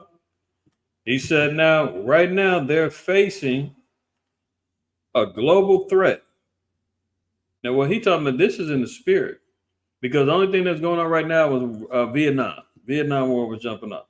So he's saying that there's an entity, there's a spirit and more or less this is what he's saying. There's a spirit that's running around right now in the earth that threatens America to be able to uphold its quote unquote standards. Now listen to the words that he describes them as. Progress toward these noble goals is persistently threatened by the progress towards these noble goals are persistently being threatened. The conflict now engulfing the world. It commands our whole attention, absorbs our very beings. It commands their attention, absorbs their very beings. Well, absorb their very beings mean they're possessed. And we went over the description regarding who possessing them? Satan. Remember, Satan gave power to the beast. He's been operating under that. But he's trying to break free and try to speak on some truth. Like, look, there's a spirit out there that can get us caught up if we don't, act right and do what we're supposed to do. Look, the Most High even said in Isaiah, let favor be shown to the wicked, yet he won't learn righteousness. From the White House in the office of the President of the United States, we present an address by Dwight D. Eisenhower. This is the farewell address for President Eisenhower, whose 8 years as chief executive come to an end at noon Friday. Mr. Eisenhower has chosen this time for his final speech. Ladies and gentlemen, the President. Where is that at in Isaiah 26? Good evening, my fellow Americans. Now, we see right here. First, I should like to express my gratitude Isaiah to the 26 radio and television Let networks favor be shown to the for the wicked, yet will opportunities they he have not given me learn over the righteousness. years to bring In the land of reports and uprightness he will messages deal to our nation. unjustly. My It special will thanks not go behold to the them majesty of for the Yahweh. opportunity of addressing you this evening. 3 days from now, after half a century in the service of our country, I shall lay down the responsibilities of... My bad. I didn't know he was still talking over me. It says, let favor be shown to the wicked, yet will he not learn righteousness? In the land of uprightness will he deal unjustly and will not behold the majesty of the Lord. So clearly, even though he's trying to throw a lifeline to his next predecessor, they're not going to do righteousness. There is no escape for the judgment of the Most High. Let him continue. Of office as partisanship. Understandably proud of this preeminence, it commands our whole attention, absorbs our very beings. We face a hostile ideology, global in scope, atheistic in character. Did you hear that? He said they face a hostile. Hold on. I don't want to misquote. We face a hostile ideology. A hostile ideology, right? Atheistic in nature. So, what spirit is he talking about? He talking about a hostile threat. He talking about in the spirit of what's possessing these damn heathen, these damn Edomites, man. He said, look, this thing is global in nature, it's a hostile threat, and it's atheistic. And it's engulfing us. Global in scope, atheistic in character, ruthless in purpose, and insidious in method. Ruthless in purpose and insidious in methods. Look them words up and you tell me. He's saying, look, we got these particular noble goals, but there's a spirit that is on us that if we don't change, we're going to be destroyed. Now, let's move on down. To and largely responsible for the sweeping changes in our industrial military posture has been the technological revolution. Only an alert and knowledgeable citizenry can compel the proper meshing of the huge industrial and military machinery of defense. So what he was acknowledging even before all of this, and y'all can look this up on the internet, the Dwight D. Eisenhower farewell speech, like 15 minutes, right? So he was acknowledging, he's saying, look, one thing that we're going to have to do is, and what part of this threat is going to do is to increase military spending and create a military industrial complex. So in other words, once he exited office, there was a military industrial complex that was controlled by the elite that invested all kind of money and all kind of technology into weapons, computers and technology and so forth and so on. That's when he was trying to warn that the changing of America was going to be, that's what the heading was we got to watch out if this happens. He said, you got to be careful of the military industrial complex and the influence of the technological elite. We're going to see that in a second. With our peaceful methods and goals, so that security and liberty may prosper together. Akin to and largely responsible for the sweeping changes in our industrial military posture has been the technological revolution during recent decades. Now, mind you, he said there's going to be a technological revolution in recent decades that changed the scope of America. What's running America right now? AI, tech. This is why you got Elon up in there to take over. And you notice how he's flexing and he's all over the place. And you see a lot of people protesting, a lot of people mad saying, we didn't elect him. We didn't elect these billionaires to take over. Everybody, not going to say everybody, but a lot of people that Trump appointed into his cabinets are billionaires. These guys with paper, influence, coming from different business sectors. Remember the guy that he set up over there to go negotiate the ceasefire deal was something damn real estate investor, developer, or something like that. I forgot what his position was, but he didn't have no rooms in politics, but he was a negotiator. Remember that?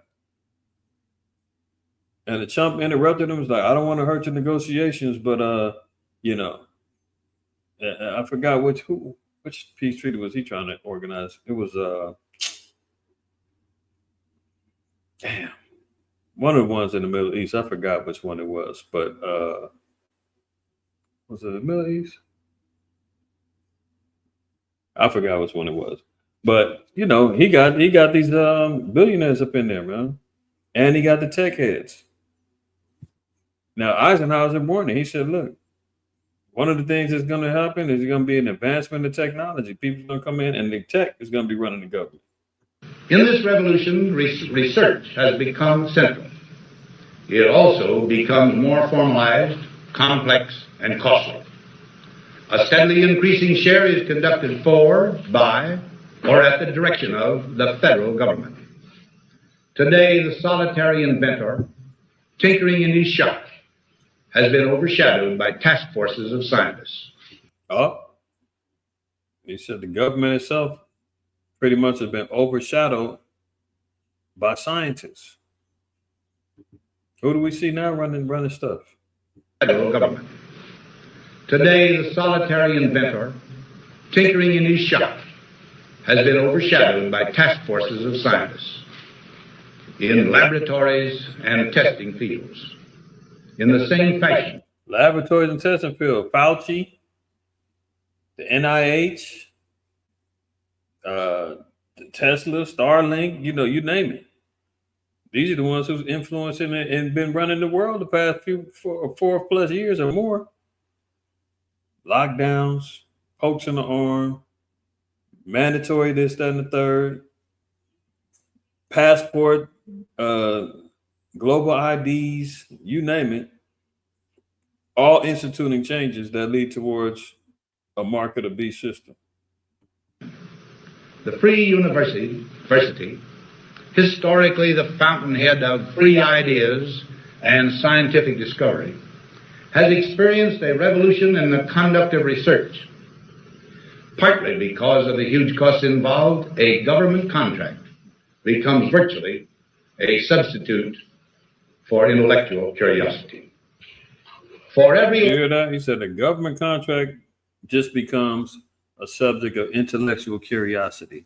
So the brainiacs come in, they lay down these government contracts because they just want to experiment. They just want to, you know, start laying down the blueprints for enslavement, the blueprints for global control, the blueprints to introduce tech and such things of that nature. So he's giving fair warning. He said, look, this is going to be the end of America if all this goes down. old blackboard, there are now hundreds of new electronic computers. The prospect of domination of the nation's scholars by federal employment, project allocations, and the power of money is ever present and is greatly to be regarded. Yet in holding scientific research and discovery in respect, as we should, we must also be alert to the equal and opposite danger that public policy could itself become the captive of a scientific, technological elite. Did you hear that? He said, look, public policy can become captive of a scientific, technological elite.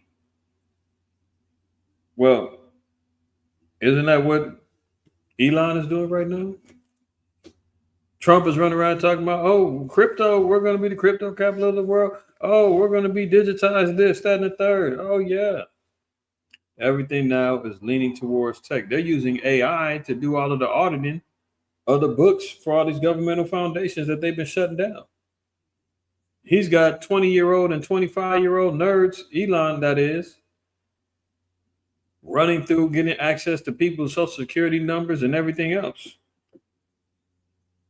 But Eisenhower gave warning years ago, and guess what? He handed the baton off to JFK. JFK tried to go against the grain and try to take heed to some of this stuff, and look what happened to him. Now, is it making sense now? 8 years they got rid of him. On his 8th year, he said, look, well, I'm going to come clean.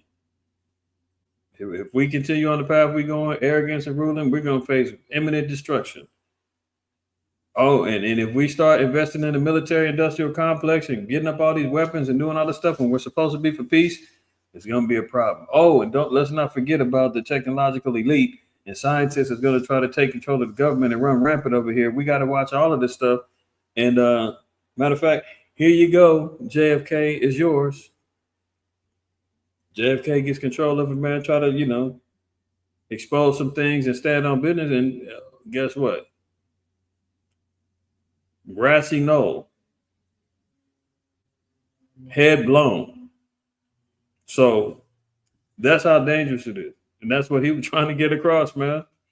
He tried to warn him.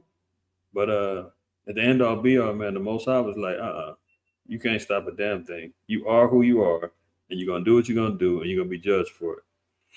So that's all I'm going to play for that. Now, y'all can go back and go double check on that on your own. Again, it's a Dwight D. Eisenhower farewell speech addressed to the nation. Talking about the military-industrial complex, the warning for that, and the technological elite wanting to take over America. Here they go. Elon Musk and Doge are hacking the government. Elon Musk has moved with lightning speed to try to remake the federal government. Many Democrats and even more Republicans say his efforts are unlawful. Oh, well, look at that. Now, we've seen that this is going to be, when they start doing this stuff, that spells the end for this place. So everything's moving according to plan. I'm not going to read too much of the article for time's sake, but, you see what's happening. Look, a 25-year-old with Elon Musk ties has direct access to the federal payment system. 25-year-old engineer named Marco Ilez, who previously worked for two Elon Musk companies, has direct access to Treasury Department systems responsible for nearly all payments made by the U.S. government, three sources tell Wired. So they're getting access to the payment systems. They're trying to use AI to reconfigure the payment systems so that everything becomes digitized, right? And then that's going to lead to the mark of the, system that comes into play. All technologically advanced. You see here, the Bureau of Fiscal Services, a sleepy part of the Treasury Department. It's also where sources say a 25-year-old engineer tied to Elon Musk has admin privileges over the code that controls Social Security payments, tax returns, and more. Now, let's look back up here. What's this say? Part of your digital ID is going to be involved with e-government for citizens to access and use services, file taxes, vote, collect benefits. So if they have it their way and they do get complete access, because right now I believe the Supreme Court put a hold on some of the things that they were trying to do. If they get complete access to it, you can see the writing on the wall, how they will tie everything into a technological system that gives you access to everything. Right? And if you don't have it, you're going to be locked out of everything. You won't be able to buy, sell, do business, any of the above. Now, this particular cat said he got control of Social Security payments, tax returns, etc. He's got access to it. So once they get access to it, they reconfigure, reestablish a new system. Then we see where things can go.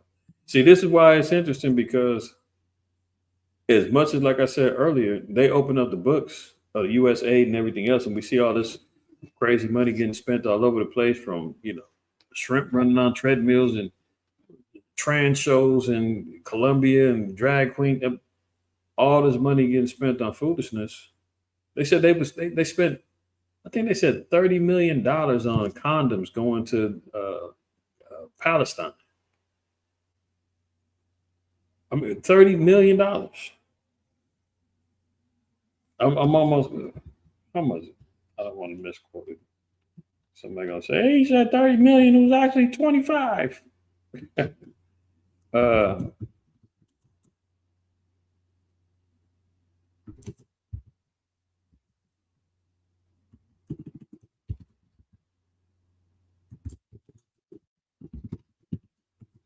Was that it? Oh, here they go. They're saying they know the U.S. did not spend $50 million to fund condoms in Gaza. Well, here they go. They're saying they would have spent around $23 million. $23 per person. I mean, what? Good Lord. course, the fact checkers is out right away to try to, stop it. But this is millions of dollars that we're talking about. I don't give a damn if it was 50 million, 1 million, 7 point here. You see down here, 7.1 million. That's insane amount of bread for foolishness. Right. But this is what they spending on. So here we see, even though they're uncovering all this dirt, but guess what they're going to do? They're just going to replace it with their own dirt. This is why the Lord said, man, never trust thy enemies. This is why he said, when he speaketh fair, believe him not. This is why he said, man, you got to watch everything that he does. You got to be, always peering. The wise man's going to be always looking into the house of the wicked. Proverbs 21:12. Because even though he's trying to make it look like, hey, we're the good guys. I'm over here cleaning up everything. And guess what? We're going to make some changes. So this doesn't happen again. And them changes is going to be what really brings in total chaos. That's what we got to look at. So they go, and it's just like a Hegelian dialectic, man. Problem, reaction, solution. They create a problem, get a reaction, and then come back with the solution. So here they go. Yeah, slow Biden and all his cronies and Obama, everybody. Yeah, they was in here living high on the hog, pulling licks like a mug, man, getting all this money and doing who knows what and sending all this foreign aid because all of the nations rely upon the mother harlots, man, for their satisfaction. So they was getting all this money, buying their friends, Now it's getting exposed. And now they're saying, well, we got to clean this up. We got to change the whole system up. And that's what's going to be problems. Look, USAID or USAID security leaders removed from refusing Elon Musk's Doge employees access to security systems. So this is them cleaning house, right? I think Biden just got through cutting off. I'm sorry. Trump just got through cutting off Biden's security clearance and access. So he's completely out the picture now. He didn't cut him off. Look at it. This is where some of the money's been going. HIV research about transformers, millions to a lab in China, where that thing came from. So they're still sending $38 million in grants for them to come up with a new virus. Serbian LGBTQ plus HIV groups is getting money, $1.5 million. Electric vehicles in Vietnam, they got $2.5 million, trying to get them to invest in the electric vehicle markets. Trans care clinics, they're getting money.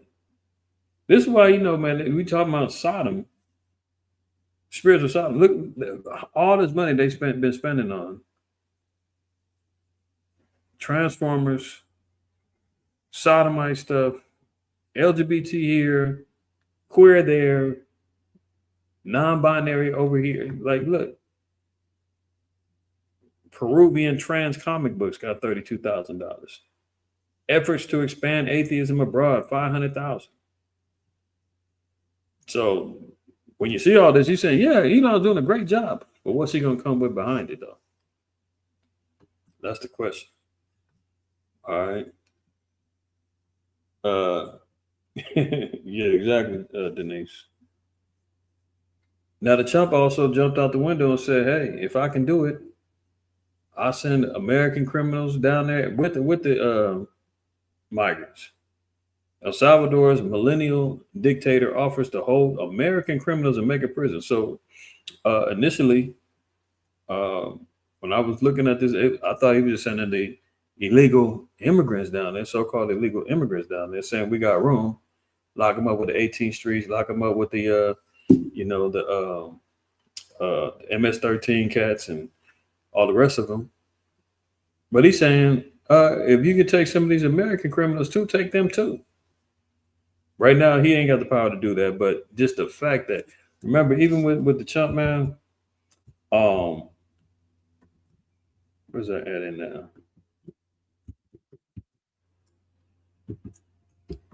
It's in the apocrypha.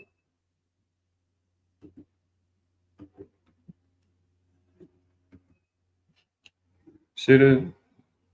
Now, see, he's saying if I could do it, I would. When he's talking about Gaza, Yeah. Well, I didn't mean I was gonna. It's not, genocide and me, ethnic cleansing, Gaza. I'm just talking about these people have nowhere to live. I want them to have nice homes and other places. I want to look out for them, and that ain't what I meant. You know. Oh, if I could get American criminals down there and put them in the pits of hell in El Salvador in the prisons, I would. But But look at the scripture. Sirach 19:16 says, "There is one that slippeth in his speech, but not from his heart." So whatever he said, oops, I let that slip out. That's how he really feels. You can't clean it up. You can't come back and say, "Hold on, I didn't mean it that way." No, you did. You just let it slip. I mean, how many times have we seen slow Biden slip in this speech?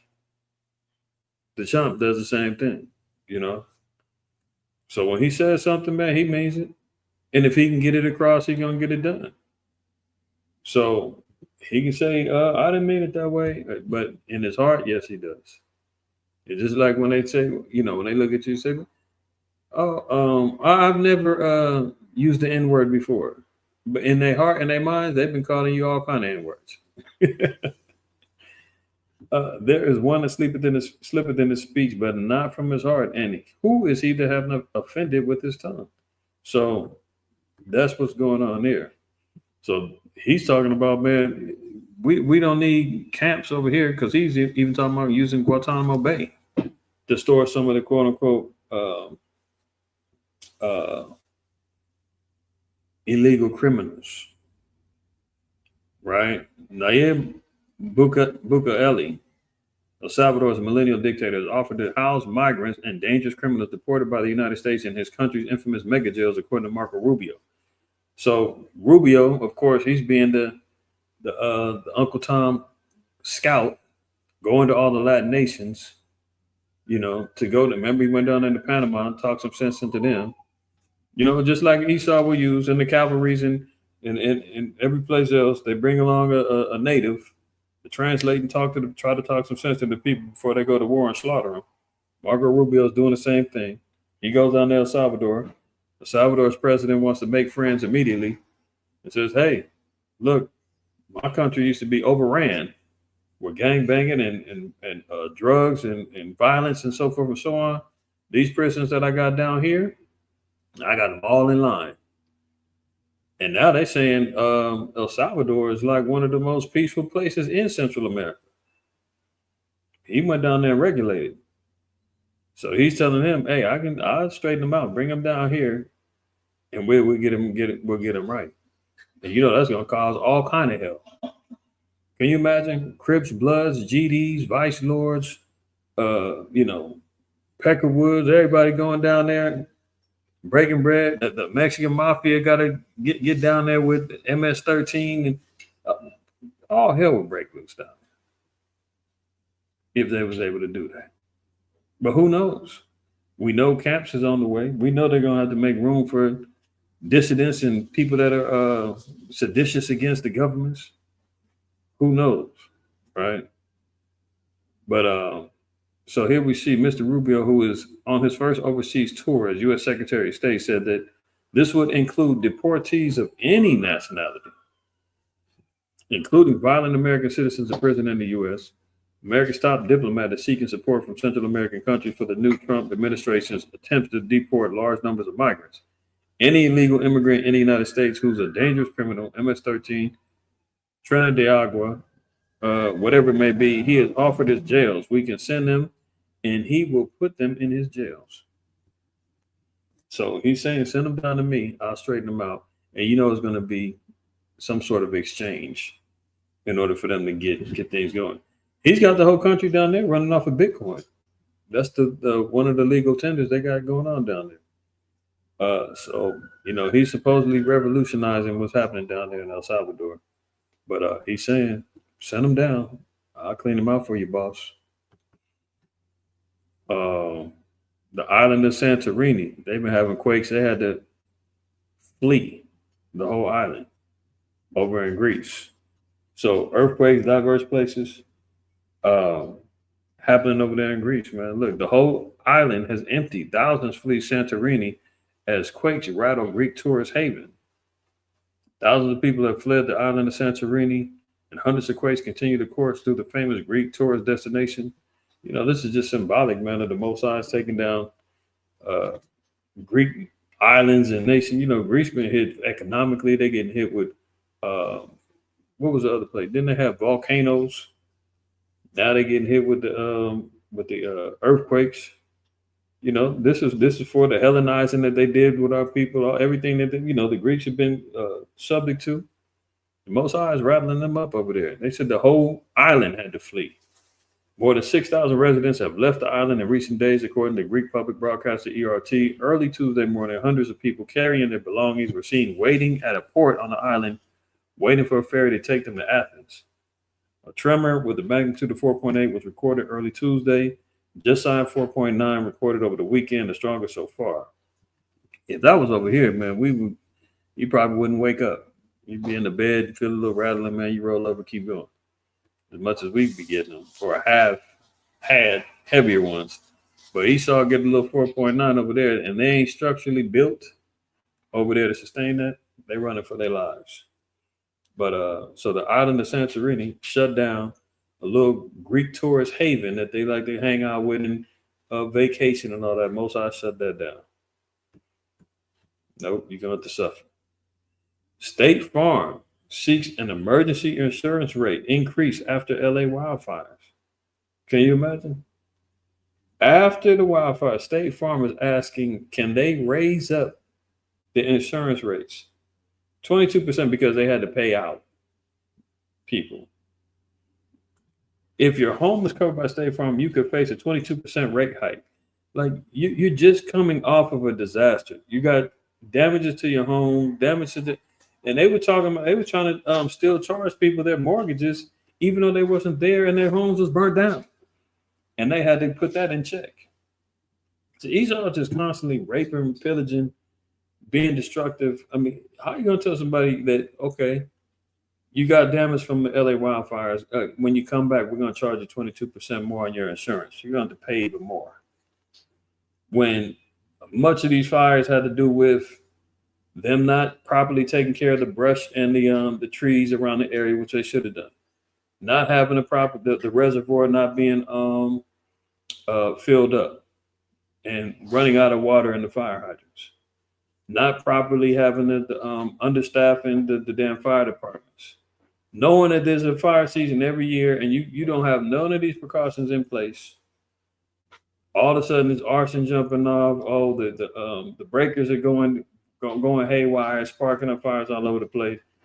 And then they tell the people, you're going to pay some more, and if you don't like it, we're just going to have to use eminent domain and take your property anyway. Because we got smart cities we try to build. The company sent a letter to the California Department of Insurance warning of its dire financial situation in the wake of the Los Angeles County wildfires, requesting what it calls an emergency rate hike. I mean, but isn't that part of the business, though? If you're in the business of insurance, there's a chance that you might end up having to pay out. And now they're saying, oh, because we've been charging up and getting these people for their money for however long they've owned their homes and been charging them for rent, for insurance and everything else, 20, 30 years, and they never had to pay out a dime. Now when all hell breaks loose and you got to pay back, they're crying foul. Hold on, I got to get we need money back. No. In a letter sent Monday, State Farm also requested an emergency 15% rate hike for condo owners and 38% rate hike for rental dwellings in California. So some places in California, you get some apartments or whatever, they make you take out rental insurance. Rental insurance, 38%. Homeowners, 22%. If you got a condo, it's 15%. So they're trying to raise up the money. Look at this. Rising risks and rising costs for California homeowner insurance. Will the rate hike end? Hope so. Tonight's Politics at Large, Steve is speaking with policyholders, getting a 1-2 punch from State Farm. Well, State Farm is asking the state to increase their rates by 22% because of the LA wildfires. For one Auburn homeowner here, that's after he just got another renewal notice with an even bigger shock. Because we have a Firewise community. Gary Gilligan holds his State Farm homeowners insurance renewal in his hand. Gary Gilligan. Gilligan. Okay. I had to laugh at that one. And Well, I'm frustrated. the increase for his Auburn home is eye-popping. $5,211.50 due by March 1st. That's up 87% from a year ago. Last year we paid $3,217. Now State Farm will charge him $2,000 more. Well, we were planning a trip to Disneyland for my birthday. I'm turning 60, so we ended up canceling that because we have to pay this. I mean, okay. I got to get off of him, man. This blob human right here talking about going to Disneyland because he's turning 60. This effeminate weirdo, man. I mean, who gives a damn about all that? You should be outraged talking about how your insurance rate just went up 87%. And he's trying to, I went to go to Disneyland and now I got to cancel it because we got to come up with the money. Boo-hoo. This is wild. But this is what people are facing after the onslaught of the insurance companies having to break bread. And their answer is, let us charge them more. This extra $2,000 and we don't have that money right now, so. In addition to Gilligan's new homeowner policy costs, State Farm Gilligan is also asking the California Insurance Department for an time sake. I got to move on. Look at this guy. Look at this guy. Listen to him talking about a Marshall Plan for LA 2.0. Didn't we talk about that before? Smart LA 2028. Over the course of the next Remember they said that was a bizarre claim? That, what are they going to do with the land afterwards? Let me let him say it. several years, Los Angeles will be host to the World Cup and then the Super Bowl and then the Olympics. With this rebuilding effort needing to take place, is LA going to be ready for all of those global events? Now look at this back. Look at this frame. Tell me this background does not look like a green screen, and they're trying to act like they're out there at ground zero. Maybe I'm tripping. Does this? Let me see. Maybe I'm tripping.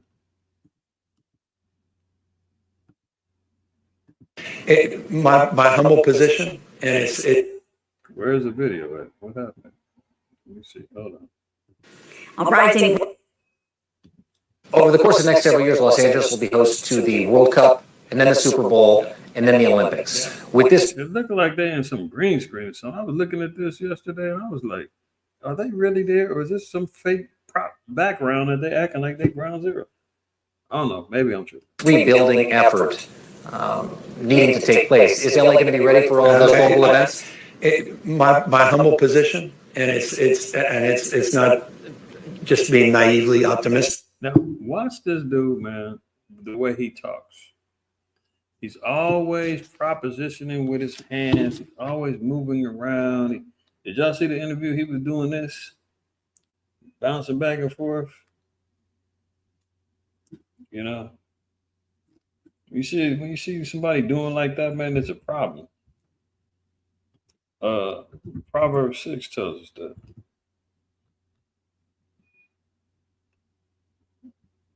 And keep this in mind when we're watching him talk. 6 and 12 says, a naughty person, a wicked man, walketh with a forward mouth. He winketh with his eyes, he speaketh with his feet, he teacheth with his fingers. Forwardness is in his heart, he deviseth mischief continually, he soweth discord. Now, notice it says a wicked man does all these things. Watch how this dude talks. Over the course of the next several years, Los Angeles will be host to the World Cup and then the Super Bowl and then the Olympics. With this rebuilding effort needing to take place, is LA going to be ready for all of those global events? My humble position, and it's not just being naively optimistic. That only reinforces the imperative of moving quickly, doing it in the spirit of collaboration and cooperation. President of the United States, Donald Trump, to his credit, was helpful. He's moving his hands too much. I'm the type, man, don't be moving your hands too much. You keep talking about it. But that's part of the illusion. When you look at magicians and illusions, it's the hands moving faster than the eye can see. It's the slip of the you know, the slip of the I forgot what they call it. But when magicians do stuff, they want you to focus on their hands because you're not really paying attention to what they're actually doing behind, closed doors. If you can be distracted by looking at something else and you're not paying attention to what they're saying, like something's off. That's why the Most High said that. You gotta watch a wicked man that teaches with his fingers and his hands and his feet be running into mischief, showing discord. That's what he's essentially doing. Look at this. If adversity come upon thee, thou shalt find him there first. And though he pretend to help thee, yet shall he undermine thee. So here he is talking about how he's going to come in and he wants to help redevelop LA 2.0, and he's got to get on board, and we got to stop all of these, shicey developers sliding in there. He ain't stopping none of it. He's rolling with the punches. He's talking about how great an opportunity is for the Olympics to come in 2028, and they got a chance to rebuild and get things set up, and telling people that they can't come back and rebuild. We're going to hear that in a minute. But it says he's going to pretend to help thee, yet will undermine thee. He will shake his head and clap his hands and whisper much and change his countenance. Here he goes, the devil. Over the course of the next several years, fully getting the Olympics. Two, the United States, Donald Trump, to his credit, was helpful in getting the Olympics. Two, the United States of America to get it down here in LA. We thank him for that. Yeah, sleight of hand. There you go, Uziel. The water. Okay. L, the water. I knew I wasn't tripping. Exactly. Said that is fake. The edges stand out and no background noise. Exactly. This is a staged interview. There's a green screen in the back. It's fake as hell. But that's how they do in Hollywood. This is an opportunity for him to shine, for this country to shine, for California and this community to shine. The opportunity with all of that and all that opportunity and that pride and spirit that comes from not just hosting those three iconic games and venues, but also the opportunity, I think, to rebuild at the same time. And that's why we're already organizing a Marshall Plan. We already have a team of looking at reimagining LA 2.0. He's talking like he's talking sign language. Like he needs to animate everything that he's saying so that you can understand what he's saying. You know he's up to some wickedness and some foolishness. And we're making sure everyone's included, not just the folks on the coast, people here that were ravaged by this disaster. You just said you're organizing a Marshall Plan for the rebuilding of California. What is that Marshall Plan? Tell us about this Marshall Plan. We're just starting to lay out. I mean, we're still fighting these fires. So we're already talking to city leaders. We're already talking to civic leaders. We're already talking to business leaders and nonprofits.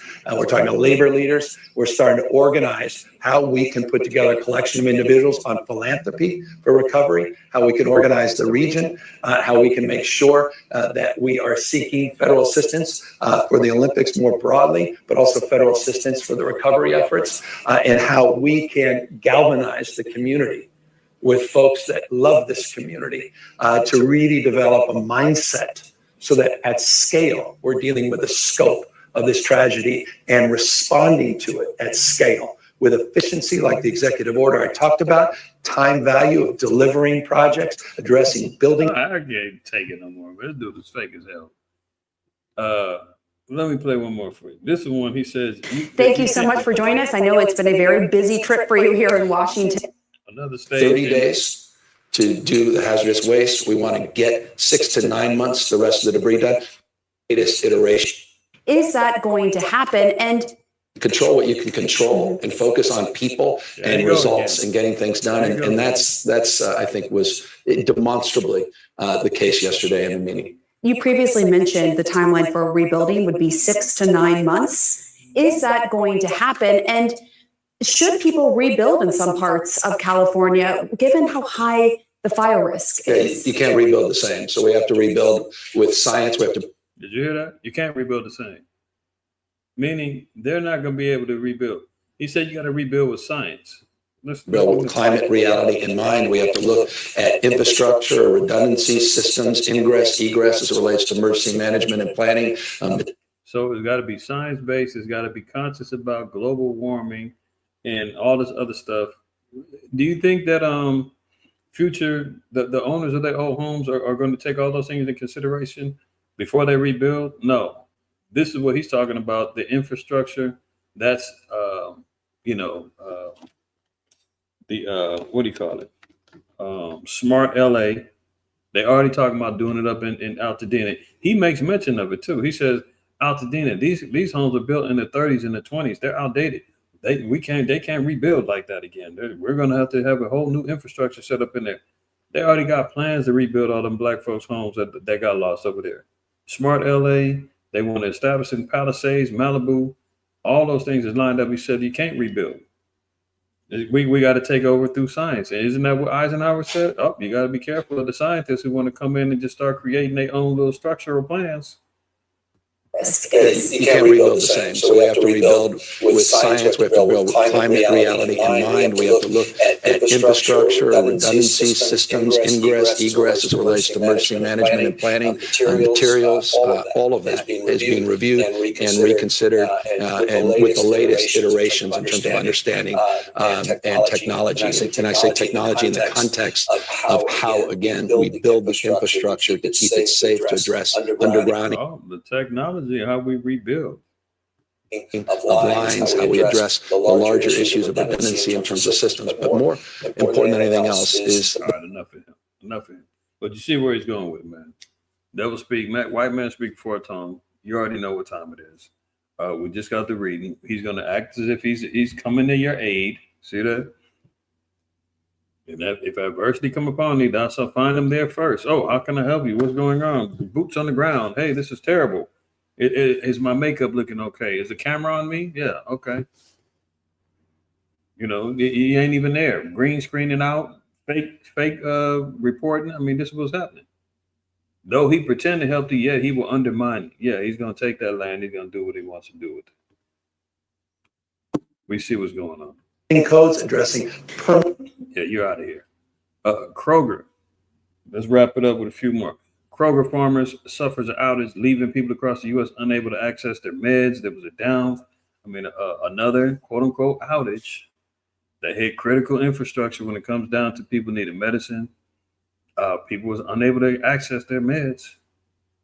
So as they continue looking at these little cyber issues, from the banks getting affected, pharmacies getting affected, airports, airlines getting affected. You know, you remember Klaus Schwab said there could be a comprehensive cyber attack that could make COVID look like a minor disturbance. They're still plotting and planning on how they, global elite wanted to, get the chump out the way. If they don't smoke him, they got other means on ruining his next 4 years if they don't like how he's playing. So Kroger went down for a while. Store closures may accelerate as retailers face problems far beyond tariffs. People, it was still showing brick and mortar stores are still struggling. Economically, they ain't picking up like that. I told you about the unemployment lines. It's stretching down the block. The job creation numbers is probably cooked and fake, even though they're saying that they're down. So people are looking beyond these tariffs. A lot of businesses are having problems. Right on time, huh? Right on time. Wow. Look at this. Drug gangs in Ecuador turned a death saint for protection and alleged human sacrifices. See, this is why in Psalms 106, like 38 down, where it tells you that the Northern Kingdom man was partaking in child sacrifices, learning the ways of the Canaanites, and carrying those traditions on. So we're seeing witchcraft, idol worship, human sacrifice, all kind of evils happening within Israel, man. That's why the Most High is going to destroy 2/3 of our people. This is why nations are being judged because of the inhabitants of the land. When Hosea 4:1, he says you got a controversy with the inhabitants of the land because there's no truth, no mercy, no knowledge of the Most High in the land. Yeah, they drug gangs, man. I forgot which one it is, but even the cartels, man, they got patron saints in Catholicism, man, for drug dealers, harlots, you name it. Catholicism is wicked as hell, man. They got saints for all of those things.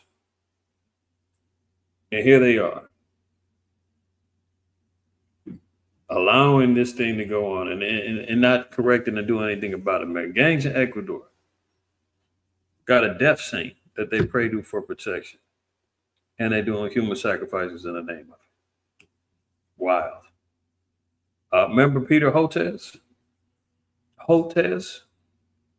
The little Bill Gates wannabe scientist, one of his minions, talking about, all of these new viruses going to get unleashed after January 21st. Remember he was running them all down the line? Now here's another one. Experts who predicted the vid years in advance reveal why this new virus in Alabama is a pandemic threat. Uh-oh. There they go, talking about a new pandemic on the way, possibly,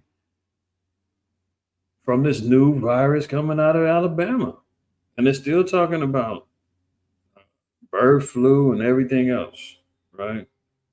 So they're still uncovering more. So give it about a year or so. Before if they decide full outbreak, who knows? But they still got some new stuff jumping up, man. Nipah and Hendra virus is this one. Still got this one. Is this mutating? Oh, the bird flu. Panic is as newer, deadlier strain emerges. Humans are at risk of more severe illness. See? They still plotting. U.S. immigration is gaming Google to create a mirage of mass deportation. So they're saying that some of these deportation videos and Google images is fake. The chump ain't really rounding them up like he's saying he is. But we don't know who or what to trust at this point, man. Take it for what it's worth. You got some publications saying that some of these deportation things is fake, and the chump ain't really living up to what he said he's doing. Remember last week we talked about going by Home Depot, looking for some people. I went by, and I didn't see the same cats out there on the streets that I used to see. Now I did see a little huddle of some Northern Kingdom cats, man. They was hanging out, but they was over there drinking and chilling. So I don't know if they was homeless or just the usuals, but they for sure didn't look like they was out there looking for work.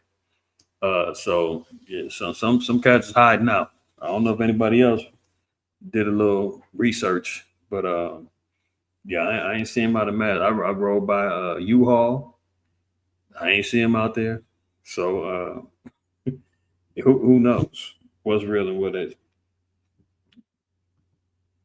Trump's ICE frees hundreds of immigrants under catch and release. So he's doing the same thing Slow Biden and them was doing. Some of them he's catching, letting them go, giving them dates to come back to, get processed. Some is actually voluntarily running up out of here, doing what they need to do. Some is getting rounded up on these planes, getting dropped off. So it's all kind of confusion jumping off of where and who's dropping off where and who's getting what. They saying he's doing catch and release. So, could have been just a game for him to get up into the office and, some he's keeping, some he's not. It's so confusing, man, trying to track him down. I don't know, but you can see for yourself what's happening. Another plane, top secret U.S. spy plane is caught making mysterious trip to cartel stronghold. Oh, really? Should we be surprised that spy planes are going into cartel strongholds? Is America not been involved in the drug trade? One of the fundings that they did, they were saying that they were sending money to Afghanistan for agriculture. In Afghanistan, they're growing the poppy fields and the heroin over there. There's an old video for Geraldo Rivera doing an interview with some U.S. troops that was guarding the poppy fields. And he was like, don't you feel a little bit guilty about this? I mean, this is part of drugs. And he was like, hey, this is their way of life. I'm just doing my job. It is what it is. Nothing I can do about it.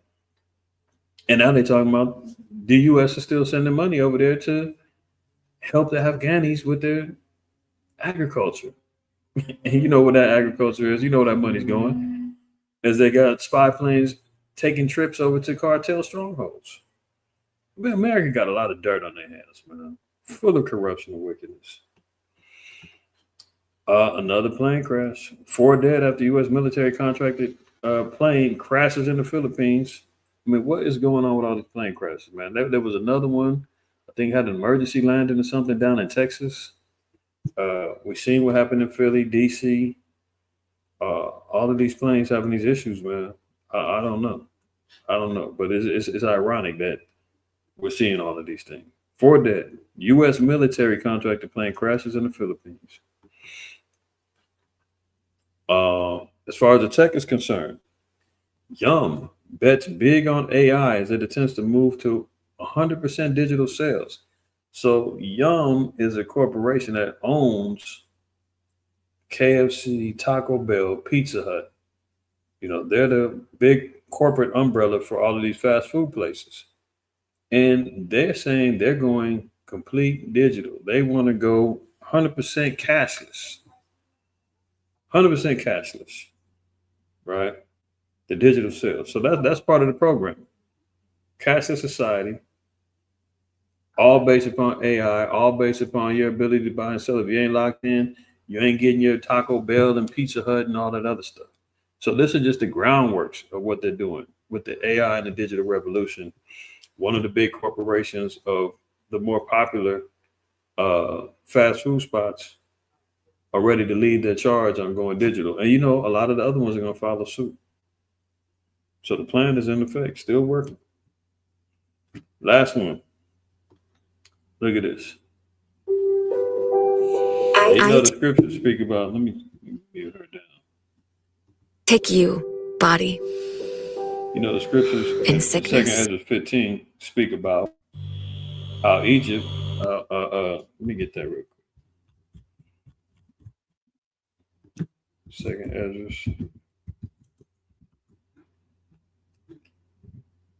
Now, you see here, verse 11, it says, "But I will bring them with a mighty hand and a stretched out arm and smite Egypt with plagues as before and will destroy all the land thereof." So one of the plagues we remember and know was the water turning to blood. Now you got this river in Peru, all turned red.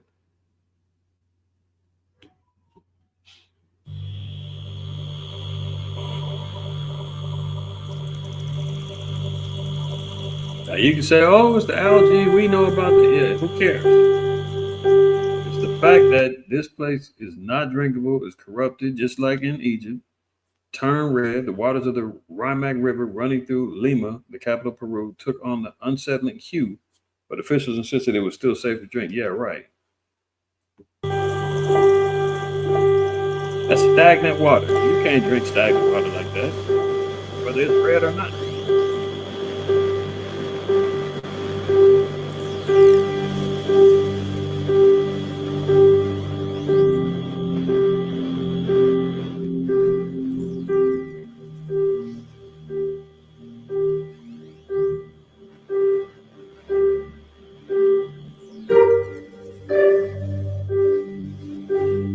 So there you see, water's turning red like blood.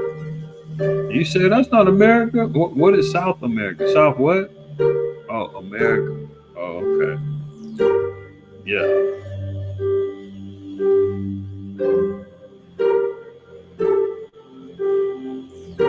There you have it. I'm going to stop it there. There you have it.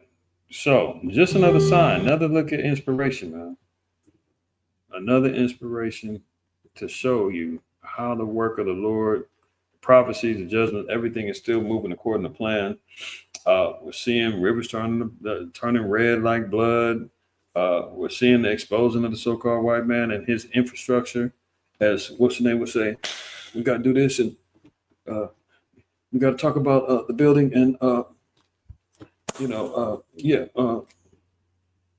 in my Gavin Newsom invitation, you know, this is the things that we're seeing, man. Fully exposing of the so-called white man, and they one of their own. He tried to put it out there on the table and say, look, if we don't get right, we're in trouble. He said, I saw another clip where people said the smell woke them up. See, there you go. And they talking about it's safe to drink. I can't tell. These people are such dummies. Actually, they say you can drink that. Yeah, right. Exactly. That's not happening at all. About to take off.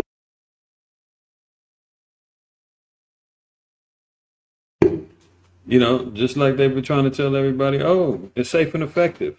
Roll up your sleeve. Next, you know, myocarditis, heart attacks, and everything else is going on. I mean, come on, man. People got to stop being foolish. You dig what I'm saying? So, with that being said, man, I'm going to go ahead and run up out of here, man. I want to give all praise, honor, and glory to the Most High, White House Side, man. Water to y'all for tuning in, checking in, getting some information, some prophecy, some history, some information regarding our salvation overall, man. So, hopefully, everybody is well. Feel free to share this with your friends, your loved ones, your social media platforms, whatever the case may be. And always remember, imparting, fear the Most High, keep the commandments, don't shoot the messenger. It's your brother, my first name. IQ is all the same.